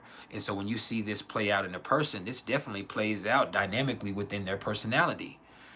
And having this right here can give people influence, popularity, uh, and I think that that influence and that popularity can give a person the improved possibility of love and even fame, you know, or renown. Doesn't always have to be like world famous. This is a person that can be renowned or well known for something. This is somebody who just might have something about them where they're like, hey, that motherfucker got that sauce, and there's something about them that really resonates with other people, you know. And then when you look at it in transit, this just represents a person feeling good. When you have the moon come into a sextile with your Venus, for those few hours, you're gonna feel okay. And sometimes that's all you need. You're gonna feel okay. You're gonna feel all right. You're gonna feel comfortable with yourself and the situation that's going on. Even if this is not something that just feels like, you know what, even if it's not ideal, this is something that's workable. And so this is very expressive in its way, and it's really awesome. So if you have the moon sextile to Venus in your chart, you are definitely blessed. If your natal moon is sextile to your Venus, oh, you got it like that. You hear me? And Brady Beretta, he said, how does the sextile show up differently from a trine with this aspect? Well, a trine is going to be automatic, and sometimes a trine can be too much because it's all earth, or it's all air, or it's all fire, or it's all water. You know, you have to think about Cancer and Scorpio, and you could think about a trine between those two. When you see moon sextile to Venus and that can make a person obsessive. It can become so emotional and clingy that they become obsessive, and it makes them hold on to things, and that can lead to some emotional displays that, while are healthy, but they can also sometimes just be a little bit too much. It's just so automatic that when you have that trine, it's not always as workable as a sextile. A trine is the most auspicious aspect technically, but a sextile is always more workable because a trine is automatic. A trine is going to do what it does, but a sextile is something that can be synthesized and worked with, and it's something that you can really mold into something that's incredibly fortunate and something that keeps growing. A trine is what it is. This is what it is. And so I hope that explains it. That doesn't mean a sextile is better than a trine, because technically the trine is the best in certain situations or in most situations. You know, ultimately when you have a lot of trines in a chart, that represents a person who has a luck. Things are kind of easy for them because things are automatic. There's a lot of things that are automatic for them in their life. When a sextile, there's a little bit more to it because there's a little bit of skill that's gained within there. It's not natural talent. There's skill that's been developed of working with these energies. So I hope that makes sense. You said you have a Libra moon trine your Gemini Venus. Well, you're sociable. I mean, that's basically what that means. That makes you be very sociable, but that can also make you kind of fickle when you think about it, because you know you're cool and you're nice to everybody and you talk to everybody and you're just kind of like that. But that can also make it seem like you're not very committed to anybody because you fuck with everybody. You get how you see how that goes with that right there, and with that Libra moon kind of right there, it can also be like sometimes you seem like you're just talking, or you're just uh, superficial or surface level with a lot of your interactions with people. Not you as a person, but in your interactions with people. It just seems like sometimes those come off as slightly inauthentic.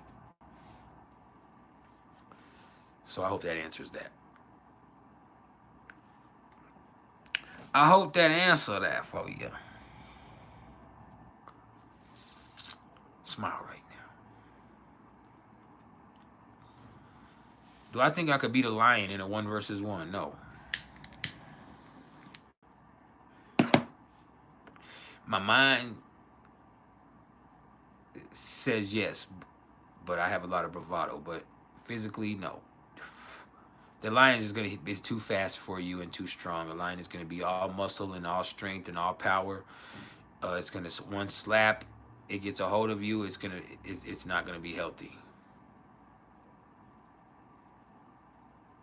Occupy Mars said Big Virgo in the chat.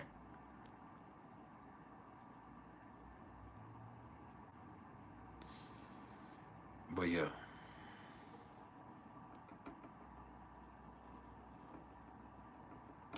What you talking about? Who just said that? Let me see. Cash flow Cairo. What you mean?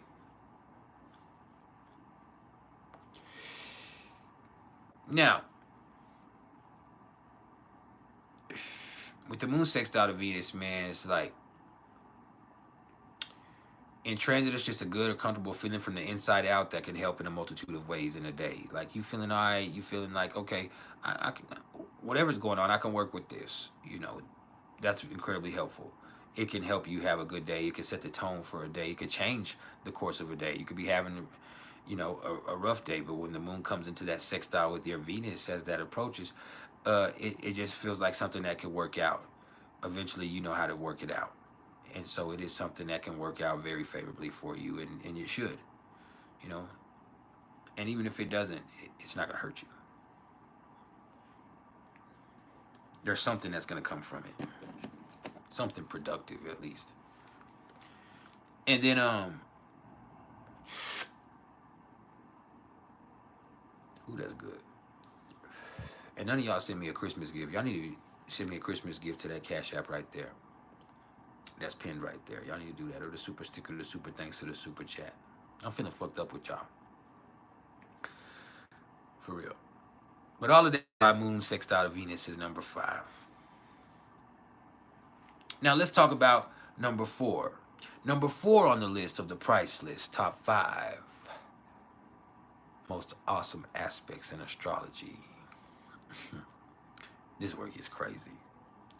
This is Mercury conjunct Uranus, or Uranus, or Uranus. But yeah, Mercury conjunct Uranus. And man, with Mercury conjunct Uranus, this right here is brilliance, it's inventiveness, it's open-mindedness, it's ingenuity. But this is awesome in a way that there is a very thin line between genius and insane. And with Mercury conjunct to Uranus, that individual is always going to be flirting with that line throughout their whole life. It's like mad scientist energy. It's like, man, that motherfucker's just a little bit out there, but that motherfucker also is brilliant in their way. And this is going to give a person amazing intuition and probable psychic abilities, to be honest with you. It's going to make them inventive. There's going to be flashes of insight that are going to be processed at like lightning speed. And man, that shit can just make a person brilliant. But it can also make them crazy. It can make them change their mind very quickly about stuff. It can make them somebody who's hard to get along with and hard to deal with and hard to depend on, because things do change so rapidly with them, and they are so dynamic in that. Or their attitude could just seem very ostentatious for no reason whatsoever, you know, with that right there. That's something that you can't hide when Mercury's conjunct to Uranus for a person, no matter what the sign is, because that shit's gonna come out in a way like, man, it's just hard to take in all the way. And then when you see this in transit, you know, Mercury conjunct to Uranus in transit, and not universally really, but when this is for you personally, when Mercury in transit is conjunct to your Uranus in transit, that's where you're going to have the ability, or you have the possibility that day, of coming into some life-changing mental breakthroughs, where you get an idea that changes the course of your life from that point forward, or whether you just realize something that really helps you. You know, there's just something that happens on that day as far as a mental breakthrough all of a sudden that does change things. You know, maybe if it's just for the short term for that present situation, or it gives you the ability to change your life moving forward.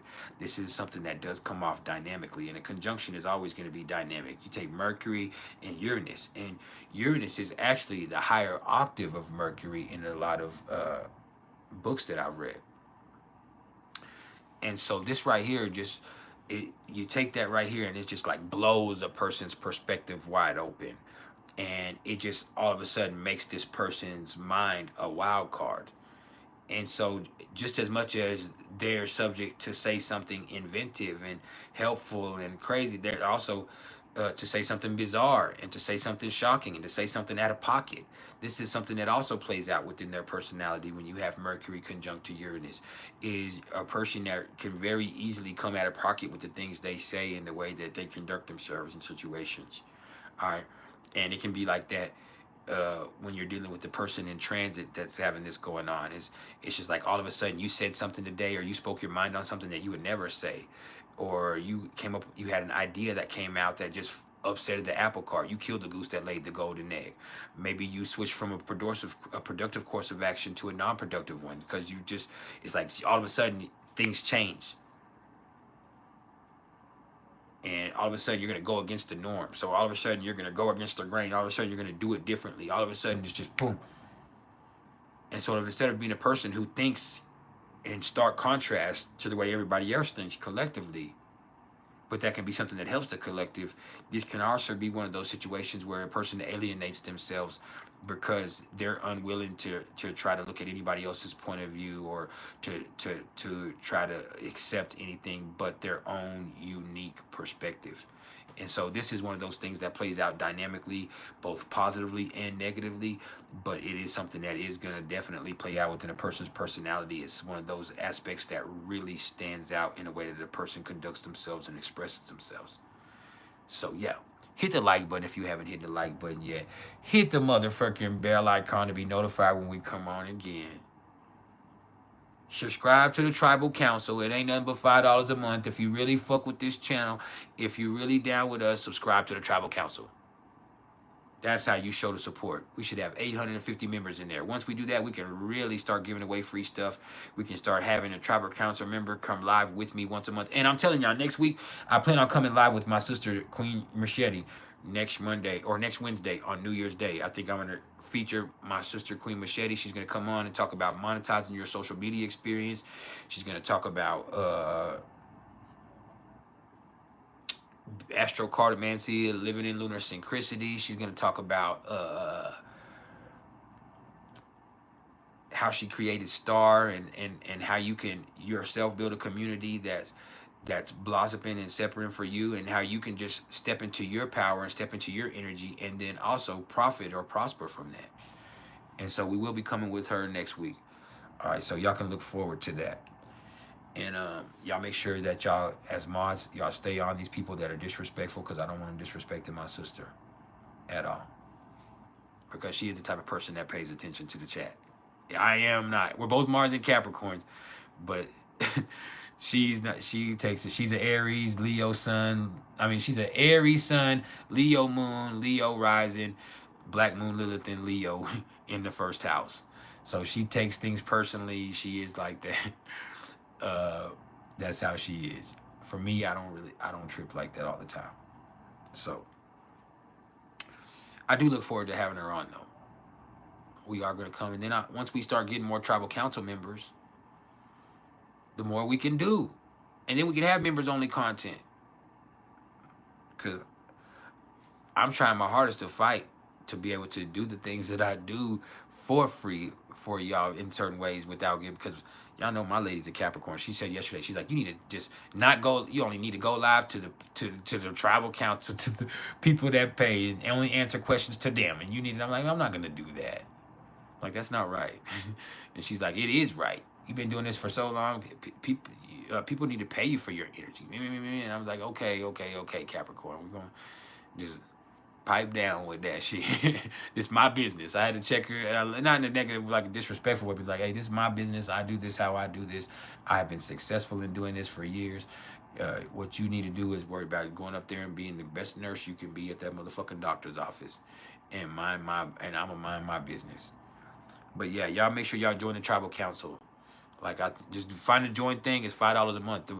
Once we get over 30 people, right now we only got like 10 or 11. We've had 20 before, but we need to get to 30 people or more. Then we can really start doing something. And so this is something that we should be doing. This is nothing.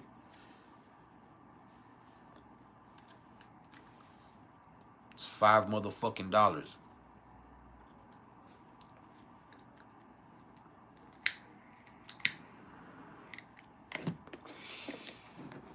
And it's not about the money. It's about feeling like it's worth it. You hear me? So all of that is why Mercury conjunct Uranus is number 4. Let's get to number 3. Number 3 on the list of the PrIcElEs top 5 most awesome aspects in astrology.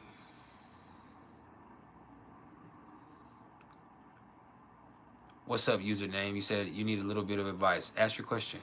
Y'all let Queenie know how to get. There should be a join. Should be a join button. I don't know where you find it at, but there should be a join button where you can join the membership, and you just press join, and like I said, I think it's $5. It's automatic. It's just supporting the channel and the membership here. We should have 850 people in there at least. There's only 10. We should have 850 out of 8,500 subscribers. We should have 850 in the tribal council. And that's something that just contributes greatly to everything. That's something that's so helpful. And y'all see how Kai Sanat and them get subs? I've been putting it in just like that. We need to be subbed up in there, bitch. You hear me? Subscribing is cool, but we need to be joining. Then we'll add tiers. But we need to get up there, though. Now, let's get to number 3. Number 3 on the list of the PrIcElEs top 5 most awesome aspects in astrology. This is actually one I have. I actually have 2 on here, but it's not because I picked my 2s, because these are 2 that I know, and this is something that a lot of people will agree with. Number 3 is our only sextile on the list. And this is Mars sextile to Jupiter. And man, Mars sextile to Jupiter is energy and competitiveness and luck. You know, this right here is confidence mixed with the skills to pay the bills. That's Mars sextile to Jupiter. You hear me? You got the confidence of Jupiter, and Mars is the energy behind it to do something with that confidence. You know, confidence and will is a formidable force. You understand? Confidence and will is a formidable force, and that's what this gives you right here. Mars sextile to Jupiter is the power to direct the energy of the universe in a way that's favorable to you and what you want to do. That's what it gives you. And it's a sextile, so it's not a trine, and so that helps with this being Mars and Jupiter, so you don't have to worry about it being too much. And so you got Mars sextile to Jupiter, right? You're able to take those skills that you have naturally when this is in transit, because this is in transit, this is going to be Mars in transit sextile to your natal Jupiter. So this is an energy behind your natural gifts. This is you being able to take your gifts that you have, these talents you've been bestowed with, the luck that you have, and actually put some energy behind it. Make it do something. You know, make it do what it do, baby.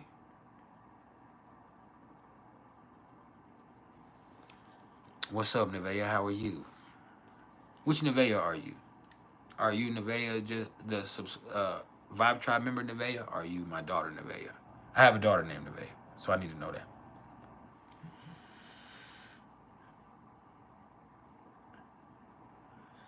Hey, what a good day.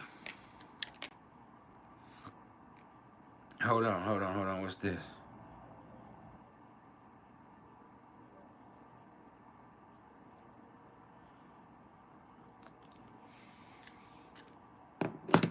Let me get this right here. Let me answer this right quick.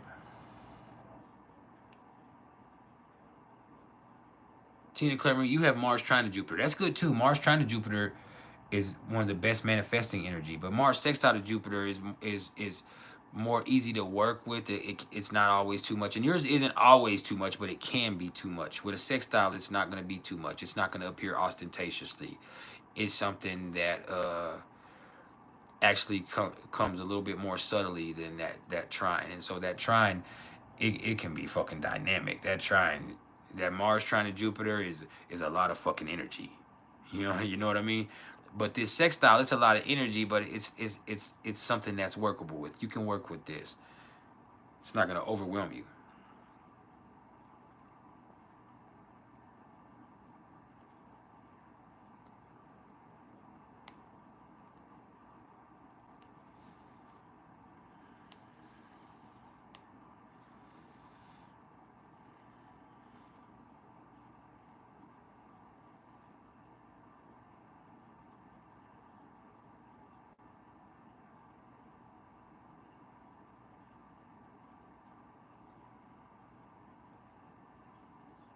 So yeah, sorry, I had a client.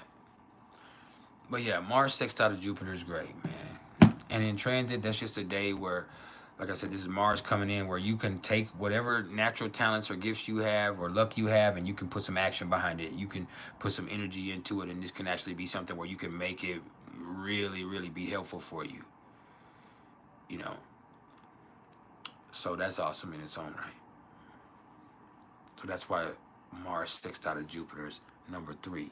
Now, number 2 on the list of the PrIcElEs top 5 most awesome aspects in astrology. This is Venus trine to Saturn.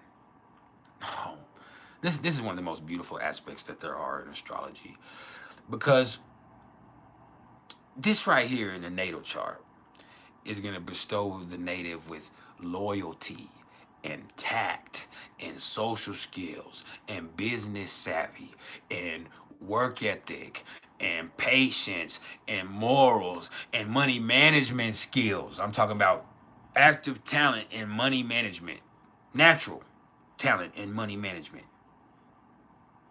All right.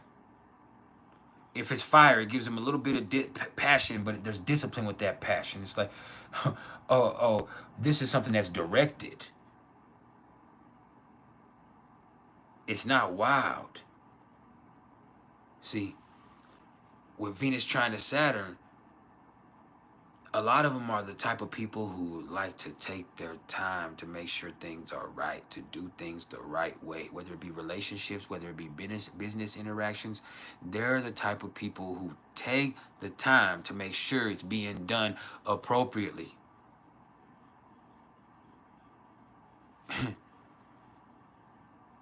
And that's something that's underestimated.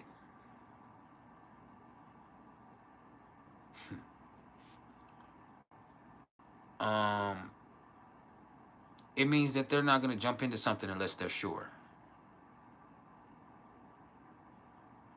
Because if they're going to get involved in something as far as a relationship with a person, they understand that they're responsible for the growth of that relationship. They're responsible for that relationship, and in ways they're responsible for that person and their emotional well-being.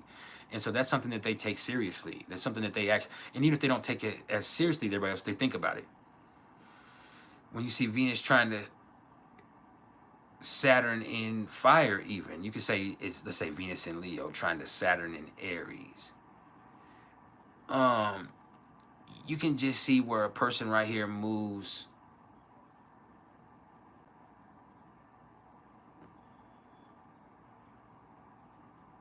Hold up. She says she's ready. Ready for what?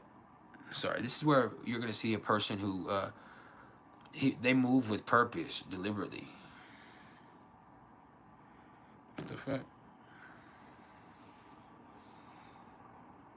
But yeah,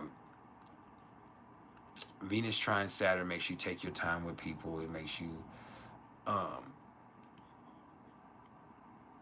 it also makes you dependable. Gives you a little element of control when you have emotions, when you have passion. And so that's incredibly helpful.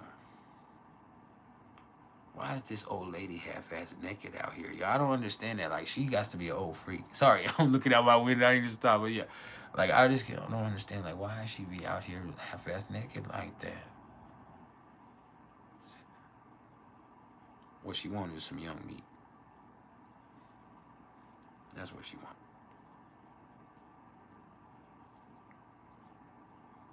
But yeah, that's what she want. She ain't getting it over here. I was married. I was married now. Yeah. I can't do that. But if it had been back in the day, I would knock her old ass down and take her old ass down through there, max that motherfucking hip out. That's what I would have did back in the day. Would have fucked the shit out of Doris. See how I get off track? See, we gotta get back spiritual, y'all. I'm just playing. I'm just playing. Sometimes you got to understand it and play a little bit. But yeah, we just be playing. How you doing, Guava? Sharma. But yeah, that's actually what another thing I had spiritually messed. Like I play a lot and that's fun and fine, but I also need to recenter my energy and get back into you know, spiritually evolving from a moral standpoint. And that's not always like, that's like not like stop playing, because I'm always gonna be me. I'm always gonna play, but there's certain stuff that I was doing on social media and other sectors as far as trolling and getting and talking shit and getting into volatile interactions with people that is not conducive to my growth, that are not helpful. And so getting away from that. But yeah, Venus trine to Saturn is awesome, man. And when you talk about it in transit,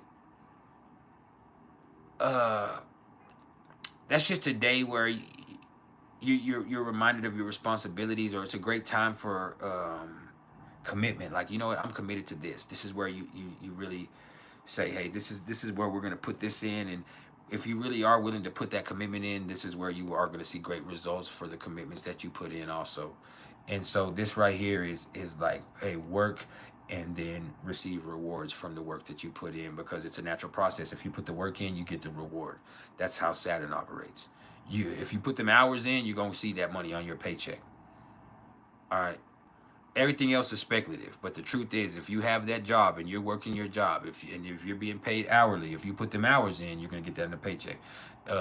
That's what I was just dealing with spiritually. It was just like, hey, you can't make it about the money so much. I know you worry about money, and you've tasted some times where you've had some very prosperous times, so you feel like you should be making a certain amount of money. And that's fine, but you need to stop worrying about the money. You need to worry about the impact. You need to be dropping content. You need to be spreading love. You need to be helping people. You need to be advising people, because the money's going to come. You have the charisma. The money's going to come. You've never not had anything that you've needed. People have helped you. Life has helped you. Situations have played out in your favor. And so stop worrying about that, and then just get to it. And so that's what it is. I'm going to drop content. I'm going to stay on top of everything as far as readings and consultations and everything with my clients. And then from there, hopefully we can grow and evolve into something better. So let's get to number one, because we got to get out of here, y'all. Number one on the list of the price list, top 5 most awesome aspects in astrology. Probably the most powerful aspect out of all of them that I've experienced myself. And this is Sun trine to Pluto. First of all, this is the most powerfully transformative aspect in astrology, natally and in transit. All right. But natally, this is just going to give an individual an intense personal power and charisma. I mean, I have that exact trine between my Sun and Pluto. Sun at 9 degrees of Cancer. I mean, not 9, pardon me. Sun at 4 degrees of Cancer in my 9th house. And Pluto at 4 degrees of Scorpio in my 1st house. And so that kind of something that plays out in my personality right off the rip. That Sun trine to Pluto. I have that exact trine between my Sun and Pluto. You know, it just gives you a lot of personal power to make a lot of changes in your life. It gives you a lot of charisma. It gives you intensity. It gives you deep psychological insight into other people and what they have going on, because you understand yourself. It gives you awareness. It gives you resilience. It gives incomparable determination. You know, it's going to provide you with unparalleled transformational abilities. This is what Sun trine to Pluto will do for you. And then when you have Sun trine to Pluto in transit, This is a life-changing day. This is one of those days where you can change the narrative going forward. This is where it all can fucking change. This is where everything can fucking change. You got the sun trine to your Pluto. For me, that's gonna mean that it's actually either trine my sun or conjunct my sun. And so if the sun is trine to my Pluto, that means the sun is either trine my sun or conjunct my sun. So it's one of those days where it's like, you know what? I'm locked in. I have that on my solar return. So that my solar return activates that, just like healing. It's like it brings the power of the sun. You have to understand the aspects that the sun make are the most prominent. The sun is not the most important sign, the moon sign is, but the aspects that the sun make are the most prominent. And you're going to hear me reiterate that as I drop videos as we move forward. So with the aspects that the sun make it being more prominent, this right here is going to shed light on intensity and transformation and power. The sun is shining a natural light on these things here. So this is one of those days where you're empowering yourself and where you're healing yourself and where you're transforming yourself and where you're changing things. So this is shining light on intense transformations, and it's putting power into it, and it's just taking the power of the center of the universe and putting it into, you know, empowering you.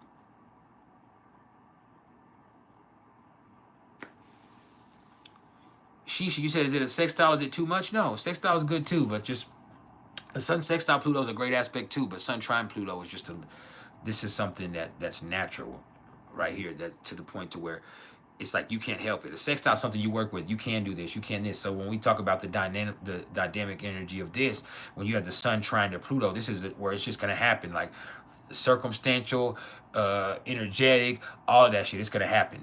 There's gonna be some changes that come about. There's gonna be something that empowers you. There is gonna be something that happens on this day that ultimately makes you better, even if it wasn't something that was comfortable.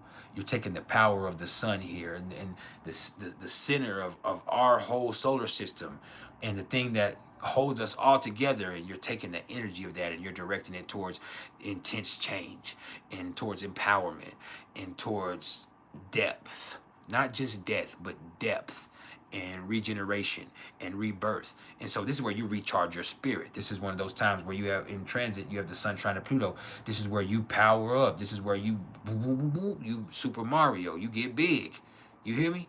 This is where, okay, you take all of that right here and you just you get ready for whatever's coming your way, because you might face anything, including death, this next year coming up. So when you have that 2 times a year, you have the sun trine to your Pluto 2 times a year, that's giving you an opportunity each one of those times for you to power up and just recharge your spirit. And once you're aware of these things energetically, it gives you the advantage that you need in life to say, okay, this is where I can utilize this energy now to plan accordingly. And hopefully this is something that I can make transferable or transmutable. So hit the like button if you haven't hit the like button yet. That's the PrIcElEs top 5 most awesome aspects. Number 5 was moon sextile to Venus, because that bestows a person with grace and social skills, but also openness and honesty and finesse. And it gives people popularity, which helps people have influence. And that all gives the improved possibility of love and fame and friendship. You understand? All of those things that are important to us. Companionship, a sense of purpose, you know. And then in transit, it represents a person feeling good or feeling comfortable from the inside out, and that can help in a multitude of ways throughout the process of a day or a couple of days. But really, this is the moon, so it'll just be a moment of a day, and that can really change the course of your week. Sometimes you just need a break. This is that break you need. Have you ever been feeling like that? Like everything's been tough, and it's not like anything horrible's happened. It's just energetically it feels heavy, and you need a break. Well, this is one of those breaks you would get from right here. It's like, boom, all of a sudden you're blessed right here. And it's going to be okay because you can work with it. You understand?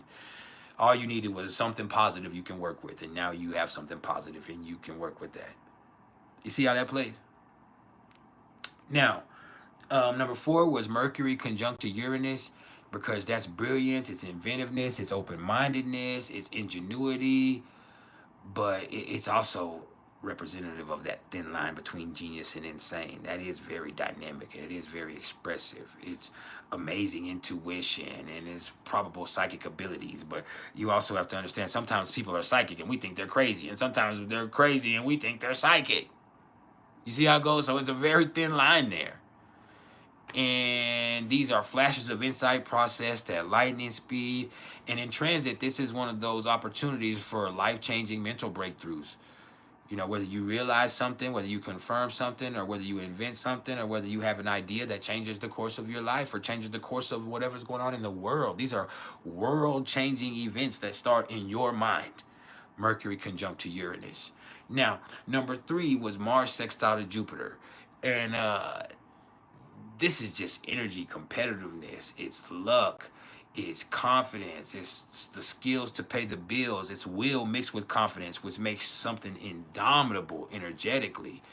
You know, it's the power to direct the energy of the universe in a way that's favorable to you.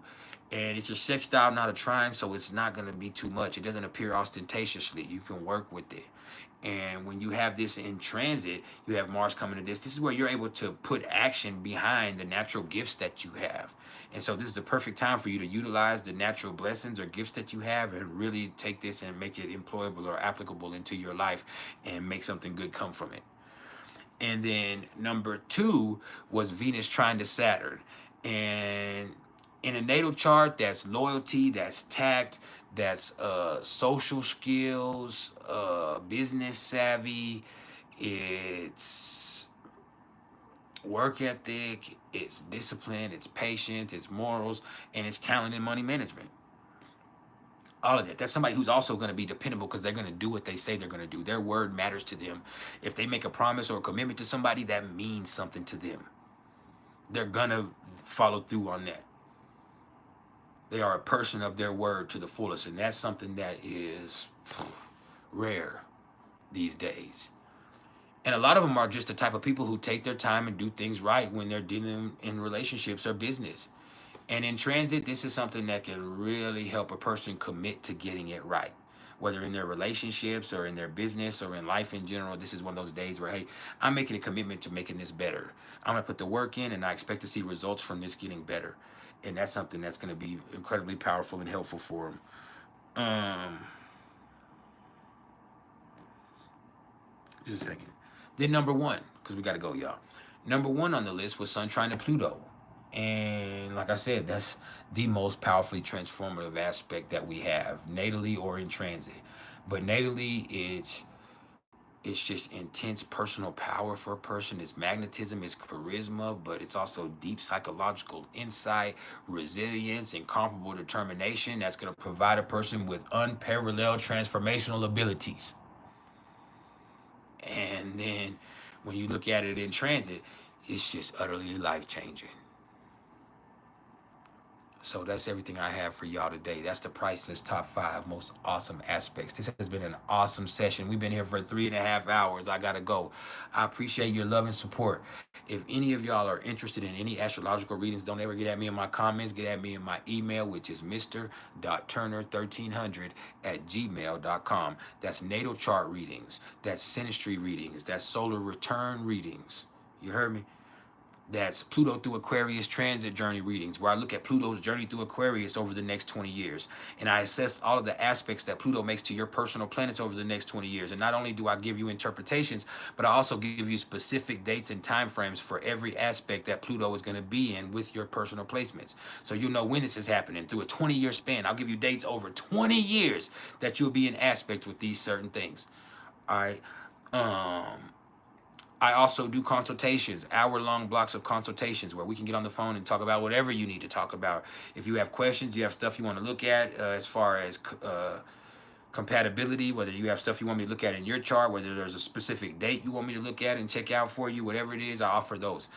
I have the PrIcElEs package where you can put me in your pocket. That means you pay a set fee for 2 months or 3 months blocks of my services where we will talk for 1 hour, either on the phone or on Zoom once a week. I will stay in your energy. That means I keep up with your transits. I will know everything that's happening with you energetically as far as your transits.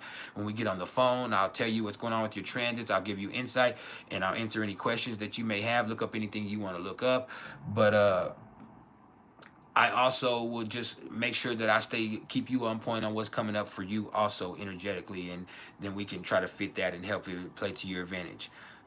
That's awesome. You know, that's taking one of the best astrologers in the world and you're putting them in your pocket. when it comes to apprenticeship.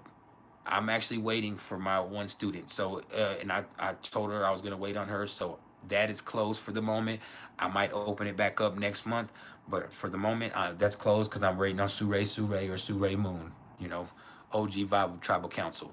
So I'm waiting on her to come through, and unless she says she changes her mind and she's not gonna be able to uphold her deal into the deal financially, and then we'll open it back up. But right now, that's all I can do because I have to commit to my students, because this is an intensive process. This is me meticulously taking a person, putting them under my wing, and really helping them culture their knowledge astrologically to a point to where they can monetize their gift themselves.